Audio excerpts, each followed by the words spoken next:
when that gut eats your cells, it's letting out its excrement, which typically is in the form of gas. And that's the process of putrefaction. So if that gas is inside you, like a blimp, you're going to start inflating until you can't. If you've ever seen a dead animal carcass on the side of the road that's all like just bloated, that's more or less going to occur in people until they pop. Nathan's fucking face. You're listening to the Art and War podcast with your hosts, Mitch and Nathan.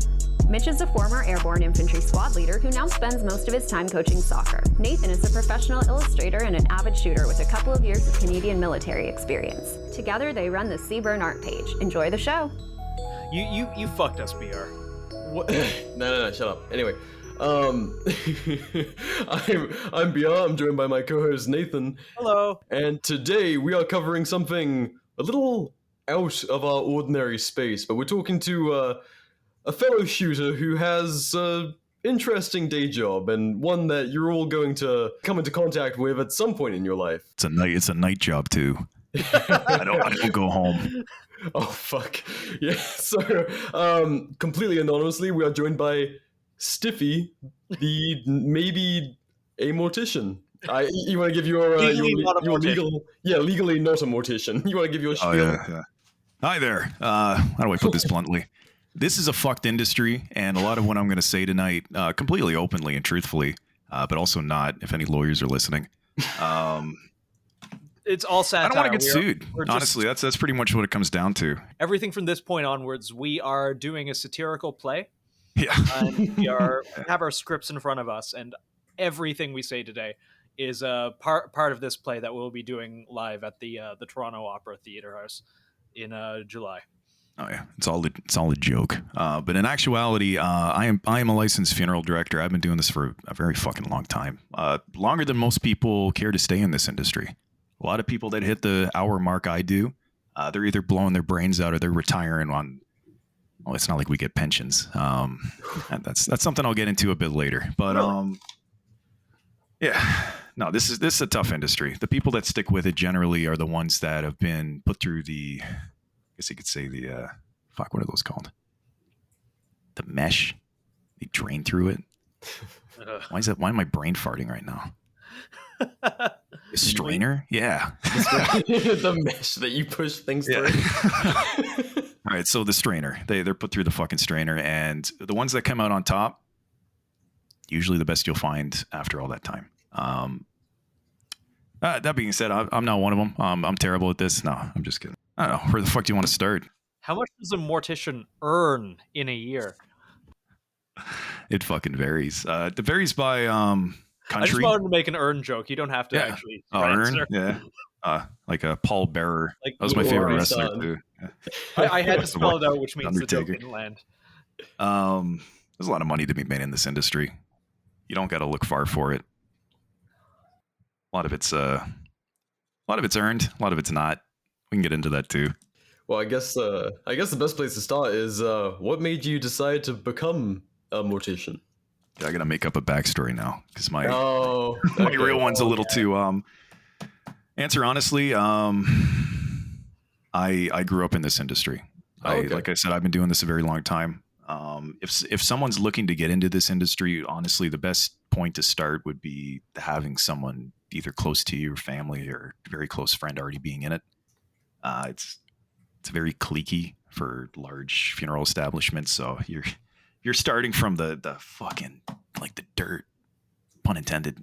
If you're starting from the very bottom, going through the schooling to get up to work at like large funeral establishments, doing your commissioned work, it's a slog, man. This industry is very. How do I put this? They love putting interns into like meat grinders. So if you're starting new, you're going to be making jack shit. You're going to be up doing all the crap the big shot funeral directors don't want to do in the middle of the night. You're going to be doing the body transfers at 3 a.m. You're going to be dealing with the old ladies melted into the carpet and their apartments for 2 weeks. You're basically just the slave labor. They do pay you, but it's not fucking much. If you make it through all that, you get fully licensed. Even at that, if you're trying to make it big at a family-run funeral home, you do good work. I'm sure they'd respect you a lot. But starting getting near the top, of that, you're aiming to be, the top funeral director in an establishment like that, your really only option is to go corporate. And you were saying before the show, corporate is where things get pretty fucky in this business, right? That's where the money is. Yeah. If you want to abandon all morals and say, yeah, I'm going to be the guy that convinces a very poor family to go in a shit ton of debt to give their whoever, doesn't even need to be like their very close family member, doesn't need to be their father, it could be their extended cousin. You love this person, didn't you? This is your last chance to give them that final send off they deserve. And that casket in the corner there, the one that the colorways that start at $15,000, I can already see their name on it. That's what they would have wanted. And you know what? They didn't tell you any different, did they? Oh, see, with that smooth radio voice, you could have gone far if you were. I probably would have blown my brains out by now if I did that. But I like sleeping at night, despite what I said earlier about being a night and day job. Hours suck, but I do like doing it because it is. Let me bridge this into this. This is a thankless fucking job. You get the odd family that's very appreciative for what you've done because day in and day out, you're more often than not dealing with people on the worst day of their fucking lives. Yeah, they just lost someone very close to them. They're shock still setting them because the funeral arrangements are the second thing they do. First thing they do is maybe attend the scene for the cops and fucking ID the body. So now they're meeting with me, a guy they saw, on the internet, business card, and you start hearing a lot of things, that probably no one else has fucking heard. They're telling you about their family situations, the real big reason why they didn't like them. That one comes up too, because not everyone is sad that they lost somebody, and usually you're one of the only guys that end up hearing that because they're still putting on the funeral and they still got to put on that face for the rest of their family. But if they really didn't fucking like someone for whatever reason they had, a lot of it sometimes very legitimate. And this is just the shit you're dealing with. Really puts the fun in funeral. I tried to buy that fucking domain. Actually? Yeah. I would go to that service, but damn, where do we begin to crack open this topic? I guess it's a hard one to crack, but once you're in it, I find it flows pretty well. Curiosity usually comes out. You want me to talk for a moment? I'll tell you where the fuck funerals came from. That one, I got a big note right here. Specifically embalming. Let me tell you about the average cookie cutter funeral that most funeral homes are going to put onto you. I blame two things, or rather I blame one thing, but I'm going to get into the other one after. I blame the fucking Italians. And I can say that because, I might know an Italian that is me. And well, we all hate Italians at the Art and War podcast. Oh, God. That is a policy. Yeah. I got to sip this drink. Bastards. The Italian way of funeral, and this is a fun bridge as well. I often made the joke that because so many funeral homes are prevalently Italian families, you'll really? See that. I don't. You got to check your local state, I guess. But you will find disproportionate amount of Italian funeral homes, at least the old school ones, going all the way back to I'd say the 50s onward. And that is that a lot of them had mob connections. If you want to get rid of a body, it's good being the place that's already taken care of that. And joke I like to make is the funeral directors, at least the Italian ones, are one that made a legal living out of putting bodies in trunks. But they're the primary one I blame because their cookie cutter funeral, they often push the whole like church service religious aspect onto people that generally don't practice or don't feel like it's something they need. Because think of your average funeral, the big one you see, the 1 or 2 days of visitation in the casket, family coming in, they're mourning, a lot of real tears, a lot of fake tears, a lot of them playing up for each other. It's fine. I see it all. After that, they all get in their car and they drive to the church because they held usually they held the full thing at the funeral home. Now it's the church service. Now the priest gets his cut of the money. So he does this whole church service out of that funeral director's smoking a dart in the parking lot because the priest is taking over the whole fucking thing. Body goes into the trunk of the hearse onto the cemetery, onto that expensive real estate they bought there that you can't build on. You can only dig into. All by the gravesite, lower the casket down, flowers, tears, end of the day, foot the bill. Well, not counting the reception afterwards, they'll eat the most expensive finger sandwiches you've ever seen for 4 hours while people share. They could have done it at somebody's fucking house. Funeral homes and those rooms that they rent to you by square foot, I swear, it's some of the most expensive rentals you'll ever make. Those little sandwiches, you may as well be eating like toonies and fucking loonies every time you eat like a little square of that fucking thing. If you didn't know it was Canadian by now, that probably just came out. Insane. And by the end of it, the family's footing the bill. And like weddings, it's nice if you shoot the family some money, especially if you can basically like taste the gold dust in the fucking air out of some of these places.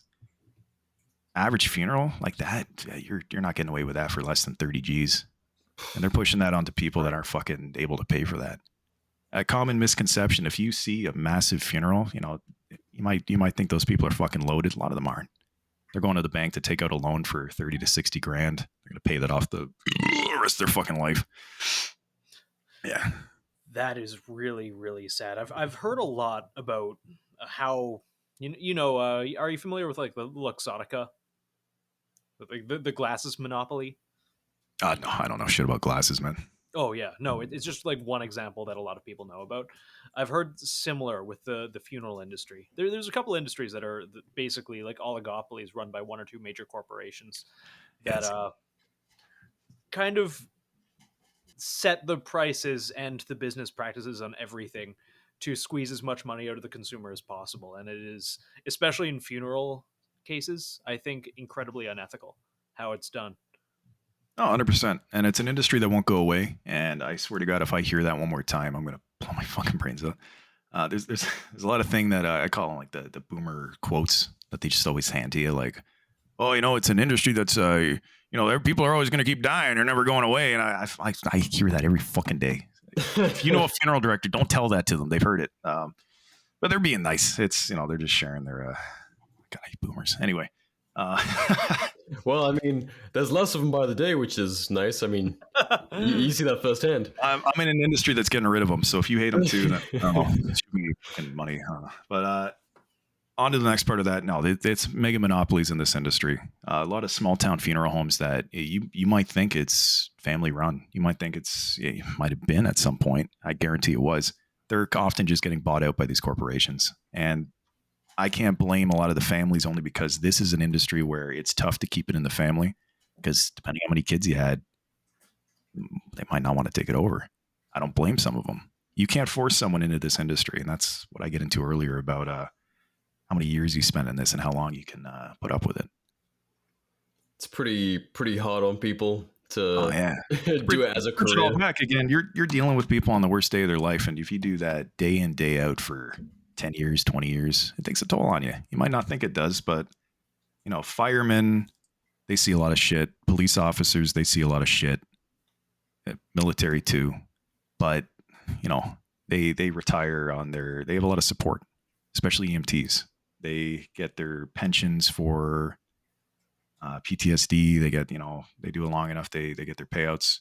Funeral directors don't have any support like that, at least not where I am up here in Canada. There's no formal union, which I don't really care because no one's telling me how to do my job. I'll get into that actually later. When you're retiring, you don't got shit. And the regulator, at least in Canada here, their main job is they say it's consumer protection. In reality, what their main job is they need to track down and keep a tab on funeral directors. And when they're no longer capable of doing their job in what they deem a correct manner, in a lot of cases, they're losing their license. So if a funeral director is going crazy into like drug abuse, he's drinking his fucking guts out. He's haunted by the things he's seen. There's no support for him. If you are seeking help, they're going to be like, oh shit, this guy can't do this. Get him out of here. So there is a major incentive for most funeral directors to just shut the fuck up about what they're going through. They can take it out on their families, and a lot of cops do, but Once they're deemed incapable of doing that job, at least on the surface level, then they're going to be like, no, you're bad for business. You're bad for the industry. Get out of here. Go seek support on your own time. If we deem you able to come back, then maybe you can come back, maybe down the line. But I wish there would be some form of support in that regard. How is that going to be implemented? I don't know. If they take enough money from us as is, you think we'd get some of that back and at least yeah. Well, in terms of PTSD support in Canada, for even the people that you'd expect, they just kind of mail you a syringe full of poison. And it's not always the best one. Yeah. Yeah. We're in the government to get on that one. Oh, man. You want to talk about MAID? Oh, sure. Yes. Oh, I got the inside scoop on this shit. Wait. What is MAID for us non-Canucks? Assisted in dying. Yes, it's basically their fun little euthanization program. Oh, yeah. Early, they started implementing it. I think it was back in, 2016. That was the most base level implementation of it. And let me tell you, I liked it. Not because it was putting people in, my pockets there, but because I have seen more often than not people just wasting away with horrible fucking illnesses, cancers, and their only option is to sit in a fucking hospital bed, take all the morphine until their fucking veins collapse, and then they're just painful dying. The original tagline of it was dying with dignity. It's something I ultimately supported just because, until you go through it and that is an option, or rather, that it wasn't an option given to you, I think it changes a lot of people's perspectives. However, the red tape surrounding it was you needed 2 licensed physicians to agree that you were going to die imminently anyway. If 2 of them didn't agree on that, then it got fucking delayed. So once you got the 2 that agreed on it, sick, I'm going to sign this document that says, yes, I wish to go through with this procedure. Now starts the waiting period. It's 2 weeks. Not everyone makes it 2 weeks. Once they get to the end of that period there, if you cannot provide your written consent at that end of the waiting period that says you still wish to go through with this, they won't do it. If someone has gone beyond that ability to provide a legal signature at that point, they don't do the procedure. They get to suffer and die the way they were going to anyway. And that was the old way of doing it. And that I saw fuck a lot of people over, and it sucked. Yeah. The new way, they eliminated the waiting period. It's way fucking down now. And this was as last year, I think they implemented the new way of doing it. There's only specific doctors that would do it. Even back in 2016, there was major contention from the physicians because they, more or less said like, this goes against the Hippocratic Oath. We can do no harm to end quote suffering is beyond our medical expertise. So all the doctors that said they would do it said, okay, well, I'll do it. And so that kind of made the pool a bit smaller on terms of scheduling, because only certain doctors would do it. And still to this day, not every doctor has to agree to administer that. It's only the ones that want to. Yeah. It extends into the mental health shit too, which I'm an idiot. I don't like to give my opinions on a lot of this shit. I personally think if someone wants to make a personal decision, that's up to them. I'm pretty across the board and an agreement over that. I do think that our mental support system fucking sucks. I think it sucks in a lot of places. I don't know how they do it better, so don't ask me to make it better. The interesting thing about MAID, at least it comes in with the death certificates, and this has been stable throughout all this time. The medical certificate of death is the one the doctor signs, and it basically makes you legally dead. If you've already died, until that certificate's signed, you're not legally dead. But once that is signed, they list the cause of passing. That could be anything from a heart attack to, you're a smoker for 60 years. They'll write that too. Underlying causes, smoking, drinking. Everything done down to gunshot. Now, for MAID, they write what you would have died of. They don't write that they administered artificial, I guess you could say artificial dying. They write what they would have died of. So if you had stage 4 cancer and you got MAID administered, they just write down that, you died of stage 4 cancer, and then they write the specific kind that got you in that regard. On no death certificate will you find any reference to the fact you undergone this procedure. Why do they do that? I don't really know. I personally think it's the doctors just trying to, it's their final swoop to say, well, we didn't administer it because we don't want to be considered liable in that regard. So I always thought that was interesting.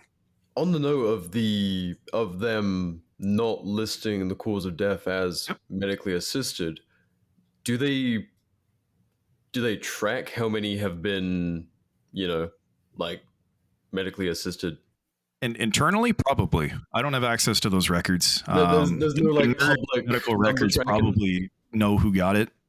In terms of at the government scale, the deaths get registered and they go to the ministry through those documents.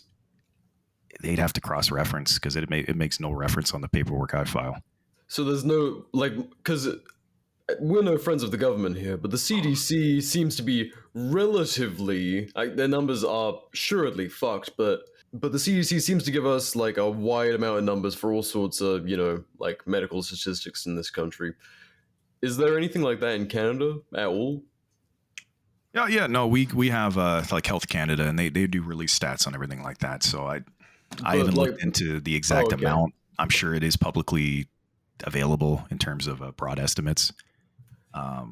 It gets wacky in that I've seen a lot of death certificates where I know they died of assisted dying because the family tells me. I'm the funeral director. I know. Yeah.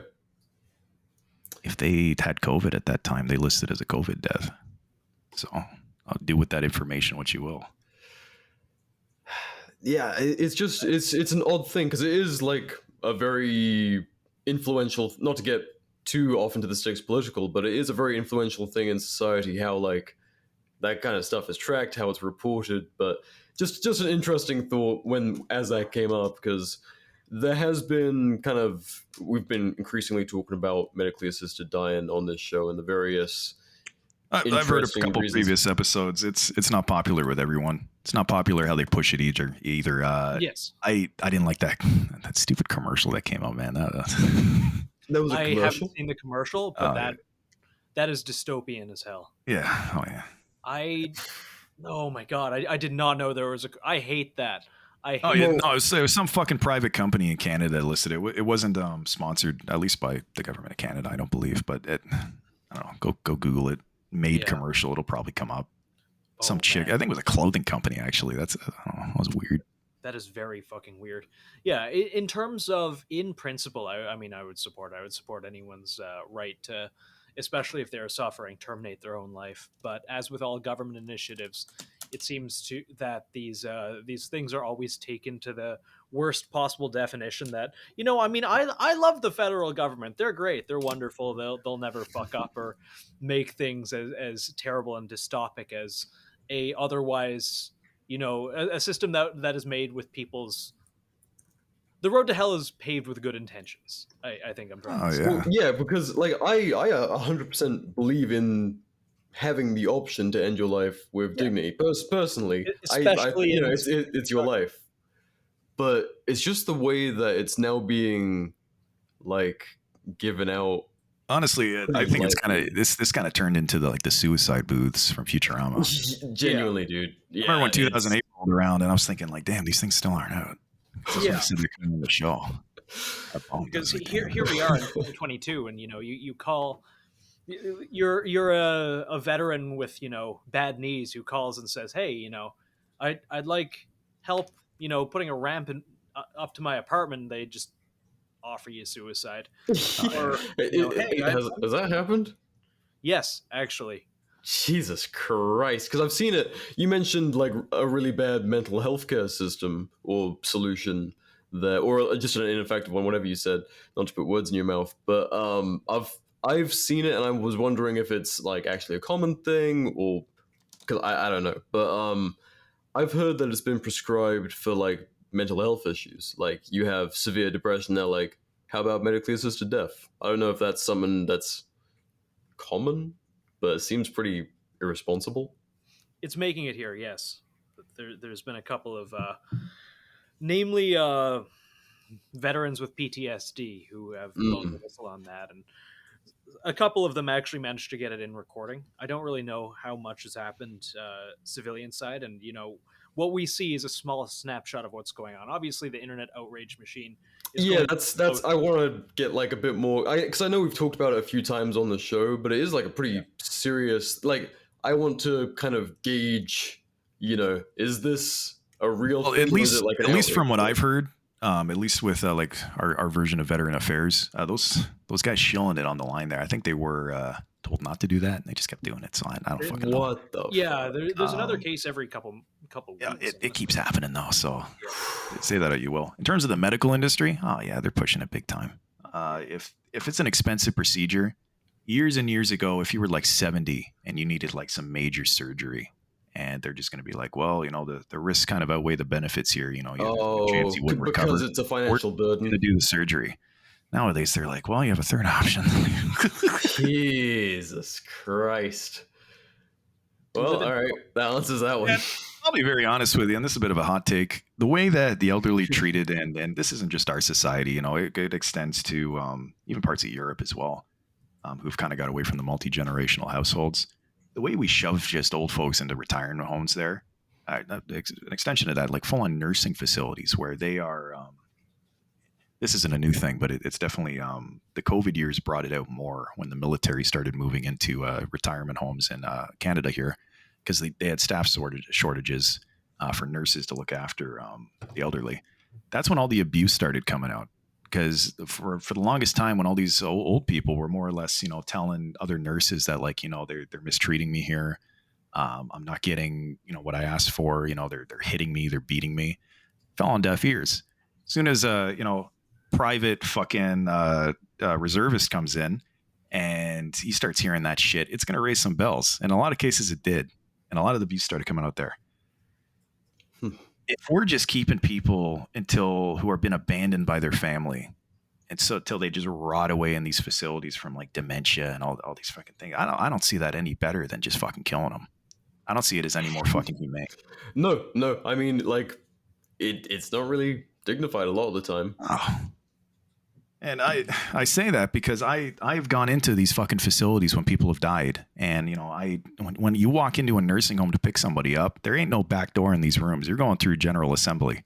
You're going up the hall with your stretcher. You're loading the person onto the stretcher there. You're covering them up with your zip tarp, and you're wheeling them down the hall for all the residents to see. And there goes Deborah, there goes Donna, there's another one. And I have I've heard people look at me right in the fucking eye as I'm going by, as they plead for me to take them instead. And I'm just thinking, like, holy shit. Like, fuck. Oh, man. Any fucking funeral directors in the audience that has seen that as well? I don't know. I know you have. God. Dude, I am so sorry. Yeah, I mean, I'm okay. Like I said, I've been doing this long enough where I'm still doing this. And that's what it comes down to, because you got to joke about this shit. You don't crack these sick jokes in front of families that have just lost somebody. There's a bit of humor in it, and because you got to be able to laugh or you go fucking nuts. Well, dude, that's every profession that deals with like this very serious, issue of death. Like every single, like EMTs, soldiers, like you were saying, firemen. A lot of those people who've seen some awful shit. You have I forgot to mention postal workers too. Those guys get put through the fucking hell. Yeah. Really? Oh yeah. Hell or high water, dude. Rain, sleet or shine. That fucking Amazon butt plug's getting to you. Fuck. I was like, how many dead bodies do fucking posties see? How many pit bulls are there? Fuck. Oh man.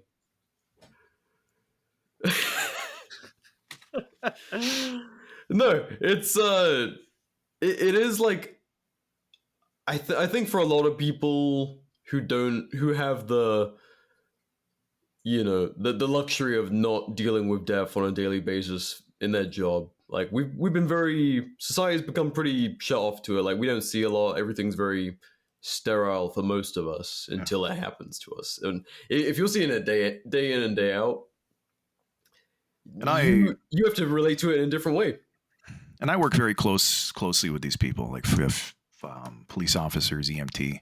Yep. EMT, they're distraught. They just lost one of their patients. If he's a new guy on the job, he just lost his first fucking patient. He's already in tears. And then you got the cops too, who have to stay on scene until we arrive. They sometimes don't. I don't know. Cops are hit and miss with me. Some of them go above and beyond. I don't know if it comes down to they're just fucking disgruntled or what, but a lot of them just flee the fucking scene and leave a body abandoned. At least up here in Canada there. Holy shit. I wish they'd remain on scene, because a lot of cases, let me bridge this into doctors. I fucking hate doctors, dude. Oh no. Nurse practitioners, by and far, have been some of the nicest people I've dealt with in the medical industry. For those that don't know what a nurse practitioner is, basically they were a nurse that stopped right before becoming like a full doctor, but they have the legal authority to sign death certificates. And they have always gone above and beyond for me, and I've always appreciated what they do. We need more of them, actually. If you're thinking about becoming a doctor, just become a nurse practitioner, maybe. We need more of those. Yeah, doctors are some of the most entitled pricks I've ever met on the planet. They think like 8 years of medical fucking school would, prove that some form of intelligence remains in that fucking head. And they talk about doctors and their poor bedside manner. Dude, they don't even get there sometimes. They have to go to the fucking hospital to have bedside manner. In a lot of cases when someone has just lost their wife, not always old, by the way, very young sometimes, and they're dead on the fucking floor in the arms of the spouse. And they've called me. The police are already there. They've already said, okay, we're just waiting on the doctor or the coroner to arrive. Sometimes they don't show up till fucking morning. If it was like 3 a.m., that guy's holding his wife in his fucking arms till 8 a.m. when that doctor rolls in to sign this fucking certificate. Years and years ago, they used to have to be up. They used to have to drive to this fucking place, pronounce the passing to make sure that the wife didn't put a fucking knife through the back of the guy's neck, and legally pronounce him dead. And then everything went from there. Now they lollygag in around fucking office hours, and I don't know. I'm salty about that because I can't do a damn thing. I can't remove him from the scene until that paper's been signed. And if it were up to me, I'd be there like that fucking second.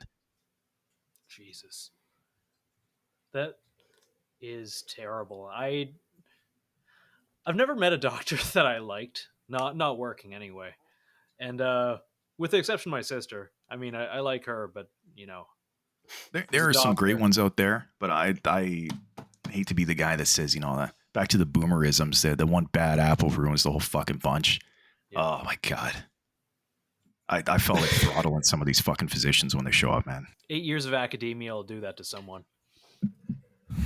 Maybe they should shorten it a fucking bit. I don't know. I'd hate to be the guy advocating for less qualified physicians out there, but I don't know. Maybe you can cram the schooling down a little bit, make it a bit more applicable. Because there's got to be some bullshit fucking classes they're taking that don't have to do with anything. Oh, 100%. My sister the university industry, she has to do med school all the fucking time, and the idiots that she goes there with. And there's people who don't know their head from their ass, but they know how to study, and they did enough extracurriculars to make it through selection process. So there's a lot of really, really fucking stupid people who actually managed to make it through medical school. Oh yeah. A lot of them were rich too before they fucking got their doctorate, but what are you going to do? 100%. It skews that way. If you're rich and you heard this, don't take straight offense to that. I know a lot of rich funeral directors. Most of them are pricks, but I have nothing against the rich. I'm not a communist. I very much advocate for a free market. I am anti-monopoly though, and that kind of bridges into this next segment. The funeral industry is a fucking monopoly. In Canada, in the US, it overlaps a lot. Down to your specific states, the laws can change from a lot to like almost none. So the regulatory oversight usually gets pretty dim in some places. The Art and War podcast brought to you by our newest sponsor, Otti Gear. Whether you're at the range or in the field, Otti Gear is a great option for staying warm this winter. With the highest warmth to weight ratio for synthetic material, the LV insulated jacket has been crushing it for me. And trust me, I am a in the cold, so I value a good jacket. I moved to the desert for a reason, but the desert nights, still pretty cold. So grabbing myself a LV insulated jacket has been a lifesaver. I love my Audi packable cubes and my Audi bag. I can't break it no matter what I do, and I'm an idiot. I throw 50 pounds of sharp and like loose rounds, staples, an SBR into my Audi bag, and I have not been able to break it no matter how much abuse I've put it through. I don't even think I've popped a stitch, and I've been running that thing for like 2 years into the ground. I love that bag, and if you abuse your gear like me, you probably will too. Big thanks to Otti Gear for helping support the podcast. You can find Otti Gear either at ottegear.com, that's Oscar Tango Tango Echo Gear.com, in the link of this episode's description, or via the Instagram page at Otti Gear. Thanks for listening. How's it going, lads and ladies? BR and Nathan here to take a quick break to tell you about our Patreon. Not only do we want to continue improving the quality of what we can do here on Art and War, but we want to push what we do all over at Seaburn Art, from the guides to pursuing video content and keeping us warm during another winter of illness and death, and the Patreon helps us get after it. But what's in it for you? Our Patreon subscribers enjoy 5 different tiers of exclusive perks, ranging from all the content we'd post on a pre-Zuckerberg Instagram, downloadable high-resolution guides, targets such as Redcoat Skinwalkers, John Harvey Kellogg, seasonal targets, and more. Behind-the-scenes info like my personal art, introducing all new exclusive mini-podcast episodes, and at our highest tier, get monthly art commissions created by yours truly. You can find our Patreon via the link in this episode's description, at patreon.com/SeaburnArt, or in the Seaburn Art page's bio on Instagram. Thanks for listening. Now let's get back to the show. Okay. This drink was a lot stiffer than I thought it was. So honestly, how long have we been going now? 35 minutes. 35 minutes? Oh, okay. I was going to bridge that into basically the Paul Harrell thing where I say, check your local laws. This industry is wacky. I can actually not go to the States and practice as a mortician. I need to get another license. Would you need more schooling, or would you like so here's the funny thing. In Canada, specifically the eastern region, and it varies by a couple of them, they've basically condensed the 4-year university degree in the United States that is required for a full-on mortuary, just mortician, I think they call them down there primarily. And they have different tiers that lead all the way up to the most grand wizard of them, which is you can complete full embalmings with basically no oversight. When it comes down to like below that, yeah, you're a funeral director. Okay, you can sit with a family and you can jot down what they want, but ultimately it's the guy above you that's calling the shots. In Canada, what they did was in a lot of provinces, because it varies by province, they turned a 4-year university degree into a 2-year correspondence degree with a 1 year of paid internship. So it's 1 full year of schooling. Afterwards, you're doing online classes on site at a funeral facility, basically working full time, getting all your experience. Is it less work? I don't think so. Quite honestly, in chopping it down to that 2-year degree, the first year in particular is fucking brutal. I think I had like 12 exams my first semester. It was retarded. Jesus. From there, I'd say some of the most qualified funeral directors in the entire world are probably in Canada. And I say that with no bias, because believe me, this country is a fucking dumpster fire. But we have seen a little non sequitur here. When that flight went down, what was it, over Africa? I believe it was I can't remember the specific flight, but it was an airplane that went down. I don't think it was because of a fucking anti-air missile or something. That was another one. Ended up crashing, and the top embalmers in the fucking world, many of them from Canada, actually flew to that country to piece people back together just so they could be viewed. And a lot of them got open caskets despite being in a fucking plane crash. So I guess that kind of bridges into the next segment, which is embalming. A lot of people don't know what it is. Like, that's the kind of the normal thing, apart from being cremated. That's like, those are the 2 most popular, right? Well, those are your 2 big choices. There's a third one that came out of the blue that I'll get into after this segment, because I just think it's funny. And it's stupid how they push it. And I'm wondering, okay, I'm not going to wonder. I know the people who are falling for it, but I'll get into that in a moment.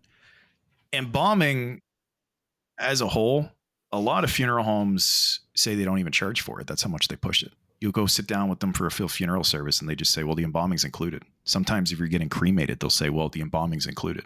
Why are they doing that? No. Nothing's free, man. They're working the costs into their other fees. But embalming is the practice of draining the body of all of its natural elements, really. It's blood. Because when you pass away, when you die, when you fucking fall over dead, the first thing that happens is I guess it's commonly referred to as like rigor mortis. You start stiffening up. That's kind of the way the body kind of starts to try and preserve itself, I guess you could say, but it doesn't last long. Yeah, a couple hours, you're stiff as a board. From there, it starts to kind of let up, and afterwards you start decaying. That degradation takes place in the gut. Your natural flora that you use to digest food is now going to digest you. So all of it starts in your intestines, and it eats you outward. If you've ever, I think they're still on YouTube because, you know, a lot of scientific purposes. There's a lot of research farms that actually just take dead bodies and they just decay them in the elements just to see what they do. And those videos are all publicly available on YouTube there. I don't think they're even age restricted, but it's interesting. It's, you know, don't eat and watch it. I can, but not everyone else can. But from there, you basically just rot. All your cells and all the gas builds up and all the bacteria just eats you away. Embalming is the practice of stopping that natural decay by more or less pickling your cells. They use a lot of cancerous chemicals. A common one that comes up that people know is formaldehyde. Yeah. That cool thing in your cigarettes. From there, it goes into your veins. We embalm arterially, provided those are still intact. They're not always still intact. If you have lost your ability to be pumped full of chemicals via intravenous through body pressure, because it needs to be a closed circuit to actually like complete that process, because the chemicals are making a roundabout. They're going in one fucking vein and they're coming out an artery, or other way around. I haven't done it in a couple of years, but basically we make the incision, we put the big old tube in you, we mix up the chemicals, and we start pumping out all your blood. There's many ways that funeral directors do embalming. The shittier ways usually don't get the job done. But the most thorough ways is basically we want that chemical to penetrate to your deepest organs. We want basically, it's never going to be 100% of your cells, but we want as damn near as close to that as possible. We want that chemical to penetrate the cell and preserve it. Because if that chemical is present in those cells, you don't got to worry about them decaying. The shitty way of doing it is we don't get full penetration, and that leads to some really cool things like gas buildup. You ever seen what someone looks like if they were like LARPing the Hindenburg? I've seen it. It's not cool. They just start inflating, dude. How? Wait. So that happens to everyone? Not everyone. It's case by case, but tissue gas is a big thing. It's a big problem because your skin's still all intact. If let's say you just died of a heart attack, everything's still intact, but your gut's now eating you. When that gut eats your cells, you know, it's letting out its excrement, which typically is in the form of gas. And that's the process of putrefaction. So if that gas is inside you, like a blimp, you know, you're going to start inflating until you can't. If you've ever seen a dead animal carcass on the side of the road, that's all like just bloated. That's more or less going to occur in people until they pop. Nathan's fucking face. Why would someone not get embalming then, dude? We don't want that to happen. Well, there's other options, and in a lot of cases, you've got a little while. If someone died of something very specifically, it can lead to someone being needed to be disposed of sooner than later. I'm a bit advocate for cremation. I think that's the way to fucking go. I think if more people understood what embalming was legally, it would not be legal. Because at the end of the day, it's human taxidermy. It's an art form. Don't get me wrong. The people that are good at it are fucking good at it. And why are they? There's artistic values to it, because it's everything from, again, that very simple process of just replacing the blood with chemicals. But on top of that, if there's any reconstruction involved, my God, you're a sculptor. You're an artist. You're an esthetician. Not many dudes know how to apply a full face of makeup. I do. That's not because I do drag. I don't. But in regards to like hair, like, yeah, no, you gotta make a little old lady look like she was in the pictures of the retirement home, and she doesn't look like that. She looks like the fucking crypt keeper. Yeah, there's specific chemicals we can put into someone to like fatten up the face. We can put on that makeup. If someone's got they got in like a bar fight and two guys pulled out like their fucking K-bars and just started going at it, you know, we can close up those incisions. We could put wax over them to make it look like no slashes were there. It's really endless, and it's only limited by the skill and expertise of the one doing it.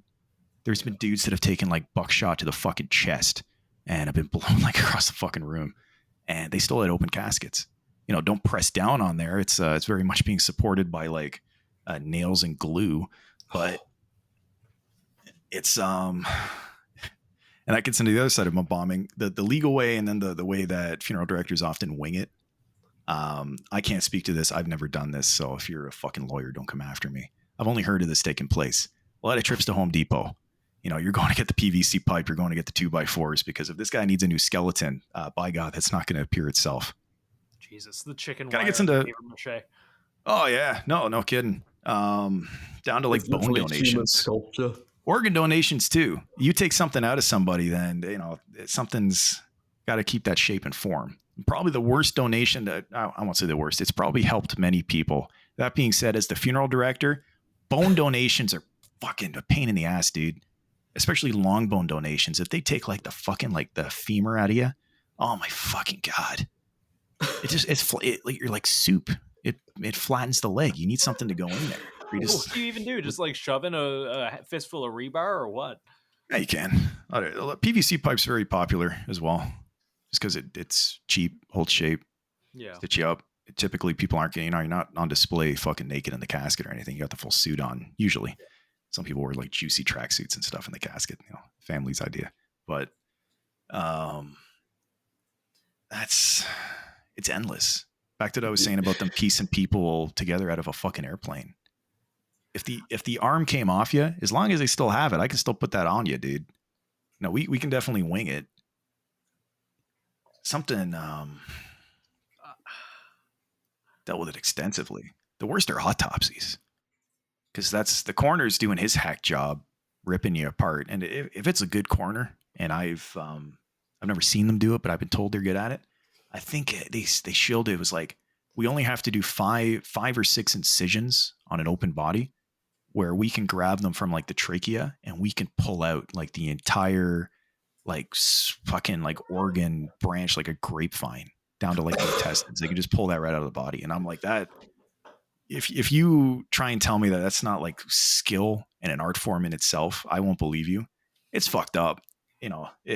Again, more people realized what was going on behind these fucking closed doors and just stopped giving like full faith into this industry. I think a lot of people would be a little less happy. But the hacksaw fucking corners, no, they're the ones like just fucking everything up.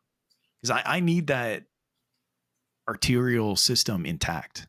That's how I'm doing the embalming. If they got an autopsy, we would have to do something called like a 5-point embalming, where we have to do each individual limb on its own, because there's no complete circuit. We can't inject from the neck and drain from the neck, because there's a vacant cavity that you could take your fucking like tech decks through or something.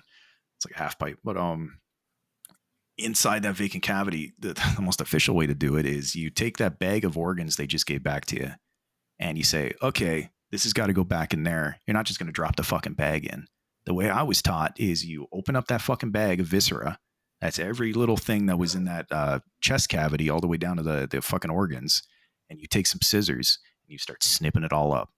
And the way they told me, little bite-sized pieces. Oh, fuck. So if you've never cut apart like a heart, a liver, which, fucking the heart, fucking muscle, dude. That's strong. Think of that thing. It's beaten your whole fucking life. Think how strong that's got to be. Cutting that apart with that knife was tough, but, that's what you had to do. And this is all back when I was like interning. Like I was still new to this shit. Well, not that new, but learning it. And what you do is you then take a layer of the organs, you lay it in the chest cavity, and then you take a layer of the embalming powder and you shake it on top. It's like fucking like shake and bake. And I'm not coming up with these analogies. These are the ones told to me while I was doing it. And you just layer it on all the way up. And then again, word that was used, I'm not coming up with this shit, like a lasagna. All the way to the top. That's already what I was picturing, and I fucking hate myself for that. Like I was saying about the fucking Italians in this industry. A layer of embalming powder, and all that really is it's just like taking moisture out of the actual organs, because we don't want that stuff to decay. You don't want that putrefaction to take place. The whole purpose of this embalming is we need to keep this person, and they are, at least I believe, out of respect, still a person. And that's kind of my contest to the side of the industry. Because again, if a family member was present through this process, I swear they'd be trying to kill you next. You stitch them all up from the bottom to the top. That rib cage is coming back together. You're doing really tight stitches and such. And afterwards, that's when you start injecting all the. And then there's the brain. If they did a full autopsy, they took the brain out. They zip you up the back of the head. They take the cap off like a ball cap with a Yankee with no brim. Kind of looks like. Meanwhile, the brain's out, and you're like, oh shit. So usually you just do the same thing with the fucking brain. It's usually in the chest cavity, and you just close up the hole from there. you inject. It's hollow, but it's shut, and it'll last through a visitation or two. You know, that's not one I'd want to extend just because it's so such a like a aggressive case, I guess you could say. But most embalmings, you know, they replace the blood with the chemicals. They deem it good. They do their visitation. They go in the ground, and then, you know, they decay, and all that chemical goes into the fucking groundwater. But what are you gonna do? Back to this cremation. Way to go. I personally think that's the way to fucking go. You don't need to be embalmed before cremation. If you have a funeral, if you have actively lost someone in the audience right now, I'm sorry for the detail I went into. If you've already got this done, or have already made this decision, if you sign the contract and it hasn't taken place, though, then I'd tell your funeral director. And, you know, if you have second thoughts, you're allowed to have second thoughts in this fucking industry. You're the one in charge, more or less. So, you know, be aggressive with these directors, because ultimately they just care about the commission they're making off of this. Cremation's the way to go, though. You know, I am an advocate of direct cremation, because ultimately, when someone's passed away, I am a true believer of you should remember them from the way they were when they were still able to joke, laugh with you, converse. You know, their best memory of you should be the way you're remembering them. If you have a funeral director that's pushing you to identify the body, it's not always a requirement. Depends on your state. If they're saying it's a legal requirement, I'm sorry, someone's going to have to do it. But at the end of the day, if they're saying it's their policy, you can fucking take your boot, just put it up their fucking ass. That policy is the number one word they use to get around something that's not legally required, but, you know, it's something we require. And the word policy comes out a lot when those expensive caskets are brought up. If you want something very inexpensive and something very modest, if your family, you know, always lived simply and you wanted something simple to go out with, if they're telling you it's their policy for a big casket, you can tell them to go fuck themselves. They hear it all the time too. Don't think you're being rude. These a lot of cases, these guys are just, they don't care. They're on to the next one after you. But down to cremation, very basic option. You know, you get burned. It's the way to go. Afterwards, don't buy cemetery property, please. No one's going to visit it. You know, if it's immediate family and, you know, you just lost your mom or dad and you buy that cemetery plot because it's something you felt you had to do because, you know, quote, you know, you want to have a place to visit them. Who's going to visit it after you? You know, the grandkids, they might once. After that, no one's remembering. They're going to be stuck in the ground there. Something I advocate for, and again, check your local laws, is scattering. Once the cremation's taken place, I think it's most important to associate a place with somebody rather than a numbered gravesite. And in a lot of cases, at least up here in Canada, it's legal to scatter on public property. People will scatter in the lake. People will scatter on hiking trails, mountains. It's really limitless in terms of what you can do, because at the end of the day, if no one catches you doing it, what are they going to do? Yeah. And immediately comes to mind is that Big Lebowski scene. But he fucking scatters downwind. Just dust. That's happened in real life more than once. I guarantee it. I believe it. Honestly, I just want, you know, my friends to throw my body in the back of a panel. Like, no autopsy, you know, everything's still intact, still wet, still gushy. Just like drive by a playground in the panel van, just push the body out the back, you know, speed off. There's one guy I knew, he wanted his body to be thrown out of a bush plane over like way fuck off northern Ontario. Base. And just because he wanted to decay up in ground that's probably never been touched by humans ever. Oh, I figured he just wanted to explode nature. like a meat balloon. Oh yeah, no, I kept telling him, dude, you're probably going to get like skewered on a pine tree and show up on Google Maps, but that's... But that's, if you got the money and someone's willing to do it, kind of limitless what you can do in this industry. I can't guarantee that bush plane thing is going to be legal, but then again, like, okay, well, go find them, I guess. I don't know. Not even the Native Americans went up to some of these fucking northern parts. So we got some untreaded ground up there. What are they going to do? Recover you? You just get smashed into bear paste. Oh yeah. Well, you might make a delicious meal for a woodland animal, and you want to return with a V. That's probably the best way to go. Just get eaten by a fucking bear, provide its sustenance, and then it goes on with its life. Return to nature, just as God intended. Nature. Oh yeah. Kaczynski would like that. Yes.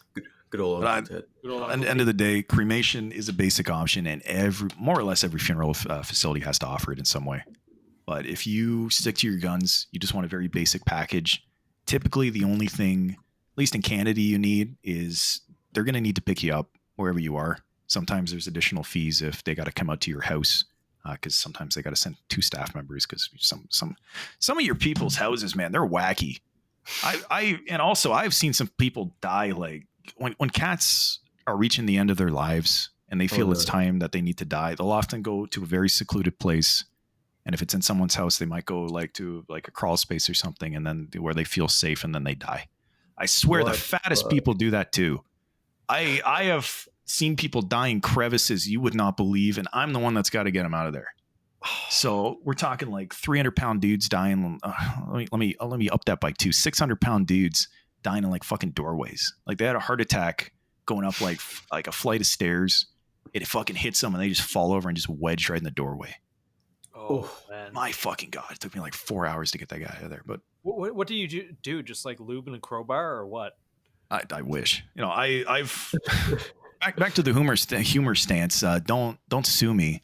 I have joked that if a horse dies, the horse removal service is quartering it with a chainsaw. I have long joked that, you know, maybe we should be able to do that if your fucking like BMI is hitting the triple digits. Because talk about workplace strain from like PTSD. What about my back, dude? Blowing out like kneecaps just trying to lift some of these fucking people. People have got so fucking fat. It's honestly insane. And that comes up with cremation too. You can be too fat for cremation. It happens. You've ever seen someone that had to knock like a fucking wall down to get them out? Those people die. And I'm the one that's got to deal with it. And there was a case, and crematoriums burned down. There's been cases where people have been burned in the crematorium ovens, and the bubbling fat just overflows out and just burns the whole fucking building down. Fuck me. Oh, yeah. That happened not even like 10 years ago in Ontario. Oh, it's humans too. Yeah, and what they teach you at the crematoriums, they always have like cat litter or sand, mostly cat litter.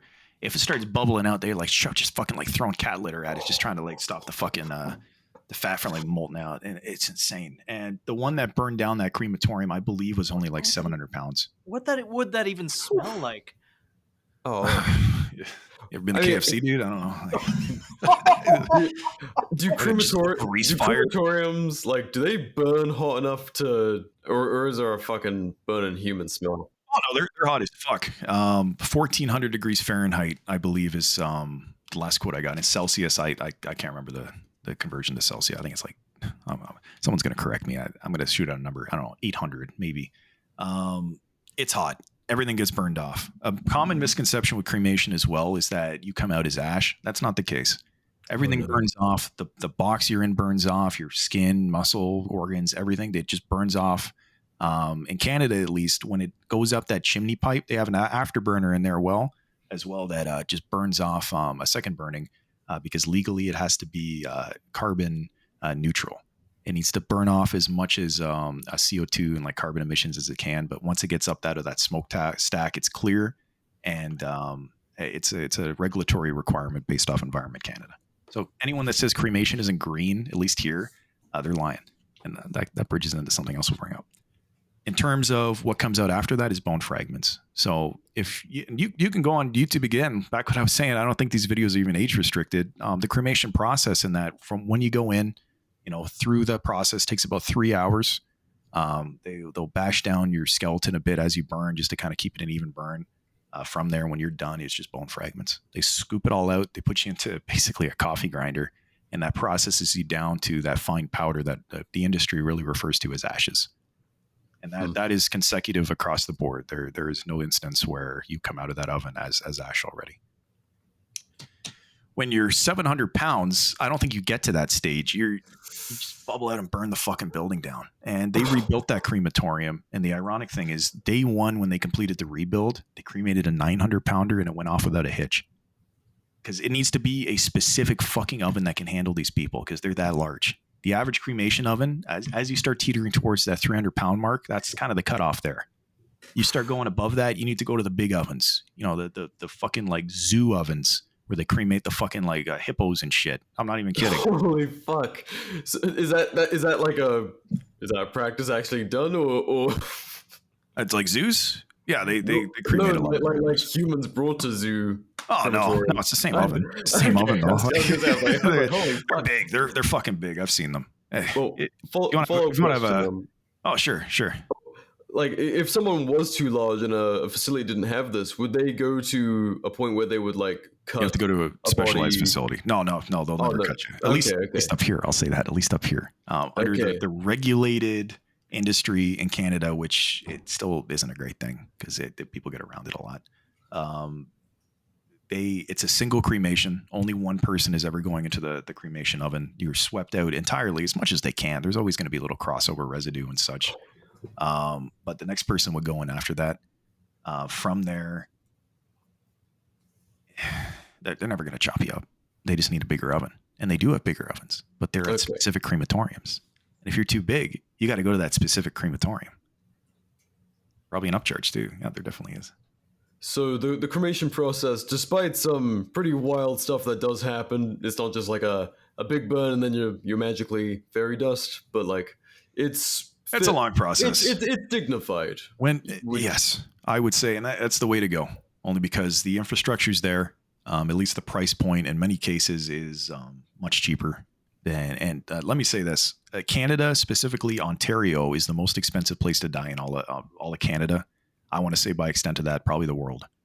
You're paying, fuck me, like some funeral homes are getting away with like $7,000 for some very basic cremations up here. You can find them at lower price points. You'll find places advertising shit like way cheap. As we brought up earlier in the podcast, this industry costs money to actually like do shit. They're cutting corners somewhere. I'd say the more average out price for a cremation, at least in Ontario here, is if you're paying about $4,000, like in that range, 35 to 4,000, you're doing pretty good. You can guarantee that it's probably taking place in a dignified manner. They're not cutting corners. They're doing their full fucking job. Ultimately, above that, just talk to them. Talk to your funeral director. If you've called the place and you immediately get an answering service, speed run a funeral director, dude. You want to be talking to the guy that's actually going to be administering all this, because you don't want to talk to someone with just the fucking like sheet they got to read off of or anything like that.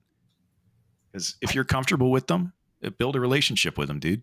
They talk to them. They'll more than happily give you the time if they're good at what they do. If they're rushing you, if they're trying to make you make a quick decision or something like that, you can say no. You can go somewhere else. There's no shortage of fucking places in this industry that are willing to help you. How much would it cost? Because you are the only funeral director I know and keep in constant contact with. How much would I have to pay you to essentially mock my body up to be used in a weekend at Bernie's type shenanigan? How much you got? Hey, it's who you know. Funny question that I'll bridge into a reference. Yeah. There was an old show I used to love watching when I was younger. It was called My Name is Earl. I don't know if anyone else has ever watched that. Yeah. Yes. There was a whole episode surrounded specifically about morticians and funeral homes. And it was the specific funeral director that you paid him and he'd do a diorama with your body. And if you were a war veteran, there was one guy in like a fucking Jeep, like firing a mortar. It's just, funny as hell. If you never watched that show, underrated, watch it again. Wonderful. We need that last season. Turns out that's real. If you look up funeral home, like body diorama on Google, one of the most popular ones I saw was this dead guy in a fucking like blue kayak in the middle of the funeral home. Like they'll stage it. Some places will do it. Some guys got buried in cars. One guy was a gamer surrounded by one guy. They posed him in his chair with what was it? His favorite beer and his favorite pack of cigarettes. Some of them in South America. One of them was he loved the Green Lantern. And so they put him in a Green Lantern fucking costume, and then they posed him in the corner of the fucking visitation, and people were just walking by. And this shit's funny to me because if there was more incentive, or rather if people wanted this in America, clearly some do because they've done it more, it'd become more common. And this is kind of the wacky side of this industry that I like to see. Because if you're paying all that money, don't get the cookie cutter. Do something insane. Do something you're going to be remembered for. That's incredible. Like I'm looking through these right now. Like I'm at a loss for words. Oh yeah, no. Around us. Funny stuff. Yeah. But you guarantee every single fucking person that saw that's going to remember that the rest of their lives. Yeah. Maybe just like a hydraulic piston that'll have me sit up very violently upright. Oh yeah. Yeah. Like the casket just jump up. Yeah. Yeah.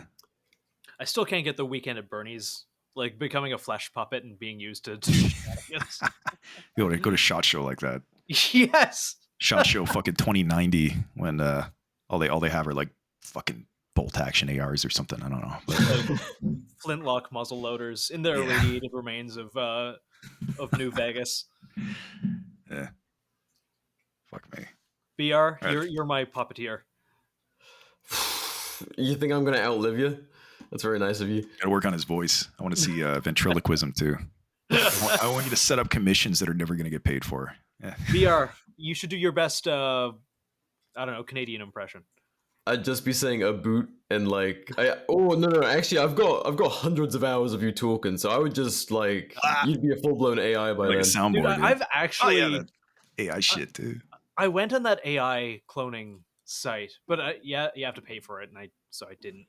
I just put like a little microphone. I just stuff it down your throat, or pay Stiffy here to do it, and I really obviously just like the Industrial Revolution and its consequences. I'd have you as a giant action figure for meet and greets and monetize it. Did somebody bring up the Industrial Revolution? Man, do I have a bridge to that. So earlier what I was saying about who I blame in this industry for the current cookie cutter funerals and what it acts as, I started with the Italians. I've been waiting for this. Let's go back like 100 years. Let's go back to the American Civil War. A lot of people hear the word embalming and they think Egypt. They think Brendan Fraser in The Mummy. They think of, pulling the brain out with a hook and putting it in jars. Yeah, that's cool, I guess. But modern embalming is rooted in the American Civil War. Very affluent people and very affluent families were dying in combat, and their body needed to be transported for many, many miles across the United States to different states for their funeral. The way that they started doing it, and this is the more historical sense, a lot of ice in a carriage. They put your body on a shit ton of ice in a carriage. They'd start fucking trotting, and they'd hope they get there before you just rot. And then I forget his name. They taught us this in fucking school. It's been a while. John Embalm, it fucking started concocting the idea that, hey, we can use this chemical compounds that I believe he didn't patent it. I think it was a guy prior that patented it. He started injecting these bodies, and hey, they don't decay as fast.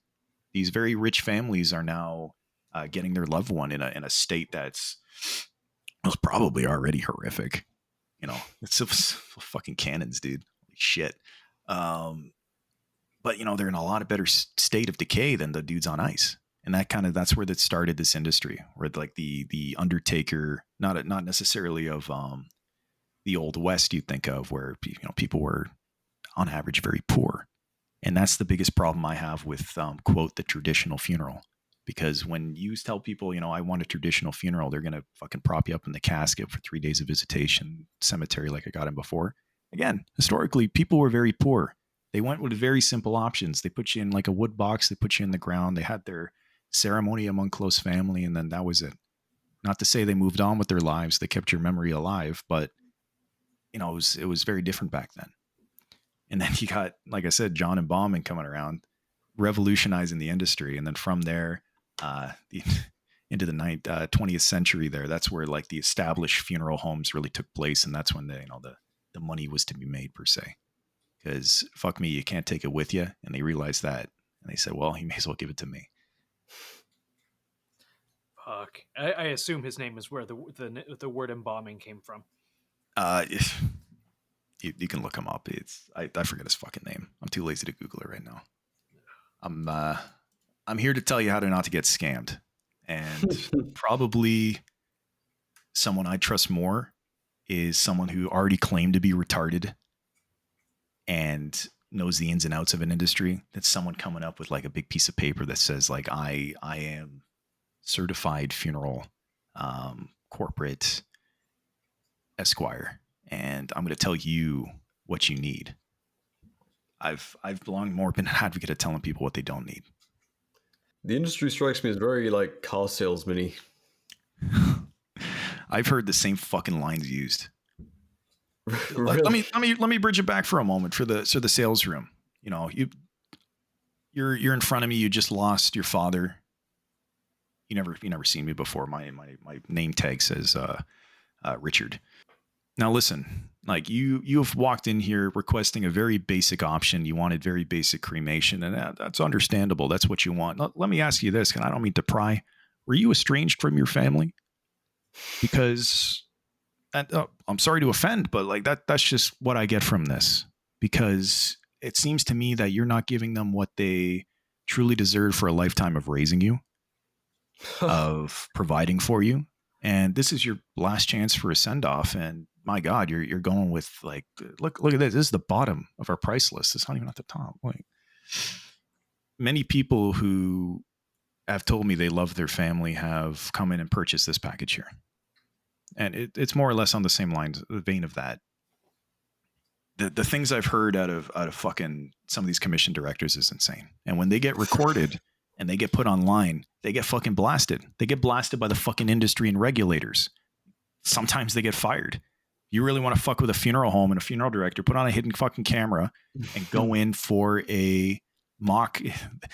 This isn't illegal, but I'm also going to tell you it's not illegal. So I don't fucking get sued when you do this. If you walk into a fucking funeral home and say someone's died, they have no way of vetting that until they pick the body up. Go sit down with them, say you just lost your mother, your father. See what they put you through. This could be a good weekend waster, man. This is their job. They're going to sit down with you. They're going to go through fucking everything. You know, act a little sad, play with them, but start seeing the insane shit they start telling you. And then near the end of it, just say, well, we're going to think about it. And then see what they do then to keep you in the door. But obviously no one's passed away, so don't stay too long. They're going to go looking. But just try it out. It's not illegal. It's the same as going in and saying you want to prearrange. But if you say someone's died, that's when they really get pushy. And it might be a good scouting procedure for future family that want to use that establishment, because they're not going to remember you in 2, 3, 10 years when you actually need them. And if they're making real asses of themselves, they can put it on the internet. They might CMD you, but if they're, fuck me, that I'll talk about viral videos. Some director being a real fucking car salesman, you prick, would probably get a couple million views.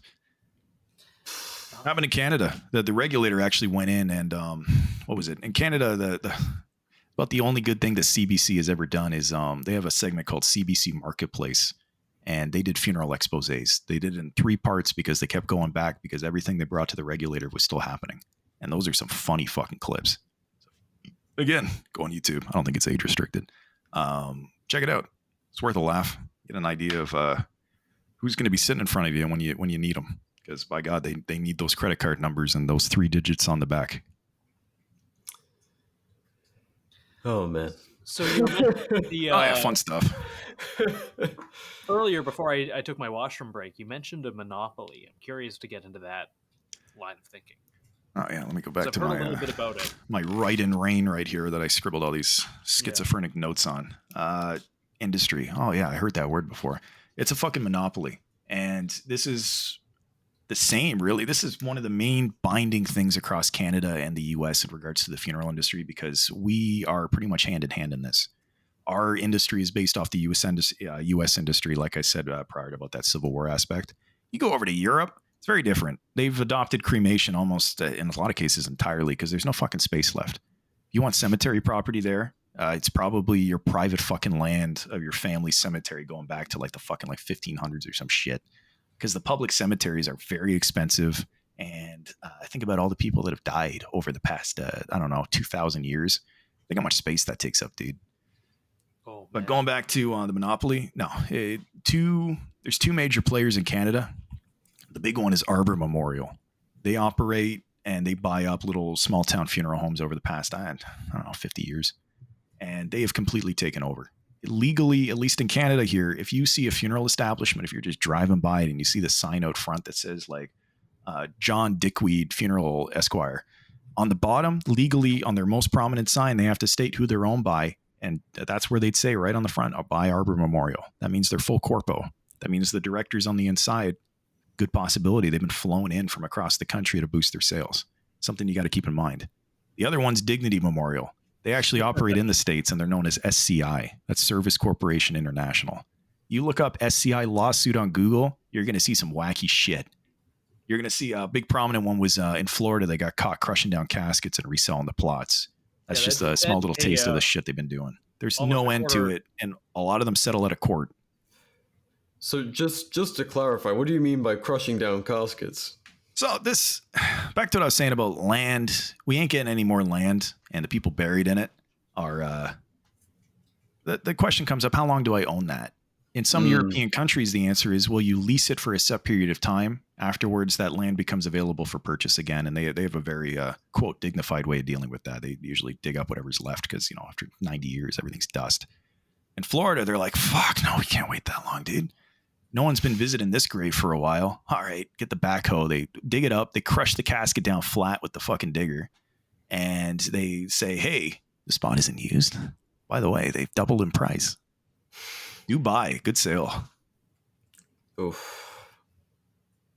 Unsurprising, but oof. I think every... all of the... And I noticed this a little while ago. Someone I used to know worked at a funeral home. And she mentioned every single, no matter how, mom and pop it seemed, every single funeral home around here was owned by Dignity. And when I started actually looking at them, I noticed that the little logo, the little, part of Dignity Memorial sign, in really small letters off somewhere to the side or at the bottom right of a sign or something like that. But it's something that people don't really think about. It's kind of creepy. They don't. And when you actually hear that, it's like a brain bug. It's like handing you the fucking glasses from They Live. You put them on and all of a sudden you start seeing all the corporate funeral homes. And, the one you thought was in your town you grew up with that, you knew the directors, you used them many times. Fuck me. After I say this, you might look down and you see, oh shit, they're actually big corporate. They're not all bad. They do good work. Don't take it as me disparaging all of them. This is I don't want to say a tight community because, many businesses will slit the throat of their fellow director then extend a fucking branch in many aspects. I at least have tried to keep a good working relationship with many places around me. But a big issue as well is they talk shit. And back to what I was saying about making a fun weekend trip to your local funeral home to go grill them about funeral arrangements. Ask them about their competitors. You're going to hear some fucking crazy shit. They're going to tell you that they're going to get the wrong body. They're going to tell you that they're going to fuck up and get the wrong cremated remains to you, and only we can guarantee we're going to get the right ones. Those fuck ups across the street. We're Dick Brown funeral homes. Brown Dick over there. He's not going to do that right.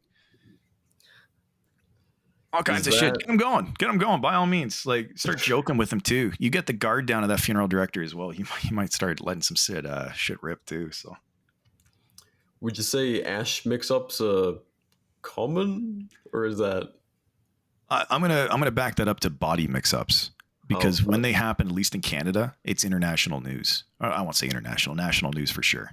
There was a recent one I think about 4 years ago in I think it was the East Coast. I can't remember which Scotia it was, but the dude that was going to be cremated ended up in a casket in the visitation room. The dude that was supposed to be in that casket in the visitation room wound up in the oven. The family walks into the fucking visitation and says, "Hey, that's not my dad." And the funeral director, perks his spine up and says, well, they look very different when they've been put on display like that. Oh, no. And they go like, hey, dickweed, that's not my fucking dad. And he goes, hold on one second. He goes back and says, so there seems to have been a mix-up. So lucky for them, that dude was getting cremated anyway. And they caught that mix-up before the wrong remains were provided across the board. Does it happen? Oh, yeah, I'm sure. There's so many layers to this industry, and that crematoriums, at least in Canada, have to be owned privately. Funeral homes will, in at least America, have an oven on site that they might operate and own themselves. At least in Canada, there's oversight in that. It's a completely separate business that cannot be owned by a funeral establishment. I say that, but I'm actually lying because I think it was about a decade ago, they changed that law where funeral homes can now buy in on fucking crematoriums. And they were doing it before, but it became legal after that. So that's what I was talking about the regulator earlier, because they can regulate the fucking sun all the way to the fucking, I don't know where I was going with that analogy. They can regulate fucking the dirt all the way to the fucking stars, dude. Whether or not they follow it and they have the ability to actually monitor it and make sure it's taking place, that is fucking anyone's guess. Really just comes down to whistleblowers.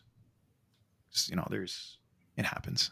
People coming out who feel real bad about the practices at a funeral home over the last couple of years. They come out and fucking they go to the cops. They say, listen, all that jewelry that's been going in the oven there, supposedly. No, they sell it.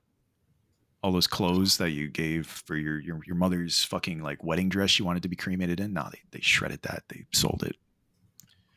All that hair they had before they got cremated. Now they shaved it and fucking donated it. Like, there's something kind of ghoulish about that.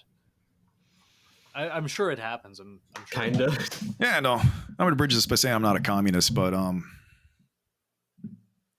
capitalism without direction, I guess. That's a dangerous fucking thing. Yeah, mega corporations and everything like that. I'm all for free industry and making my own fucking money and doing with it. You know, I like to say as potentially little oversight as possible to keep it my fucking way, but ultimately I just don't want the government doing it. I just don't want the government doing it. Yeah. Private sector doing it though, it ain't much better because they're not about to tattle on themselves. World is a fuck. Nothing will be good. Oh yeah. Like I said, I'm fucking stupid. Don't ask me to solve these issues because I don't know how to fuck to solve these issues. It's complicated. Someone smarter than me will figure it out, but they won't. They'll just make it worse. So are there no kind of like third-party, non-government kind of not auditing, but I guess credential giving kind of organizations in this industry?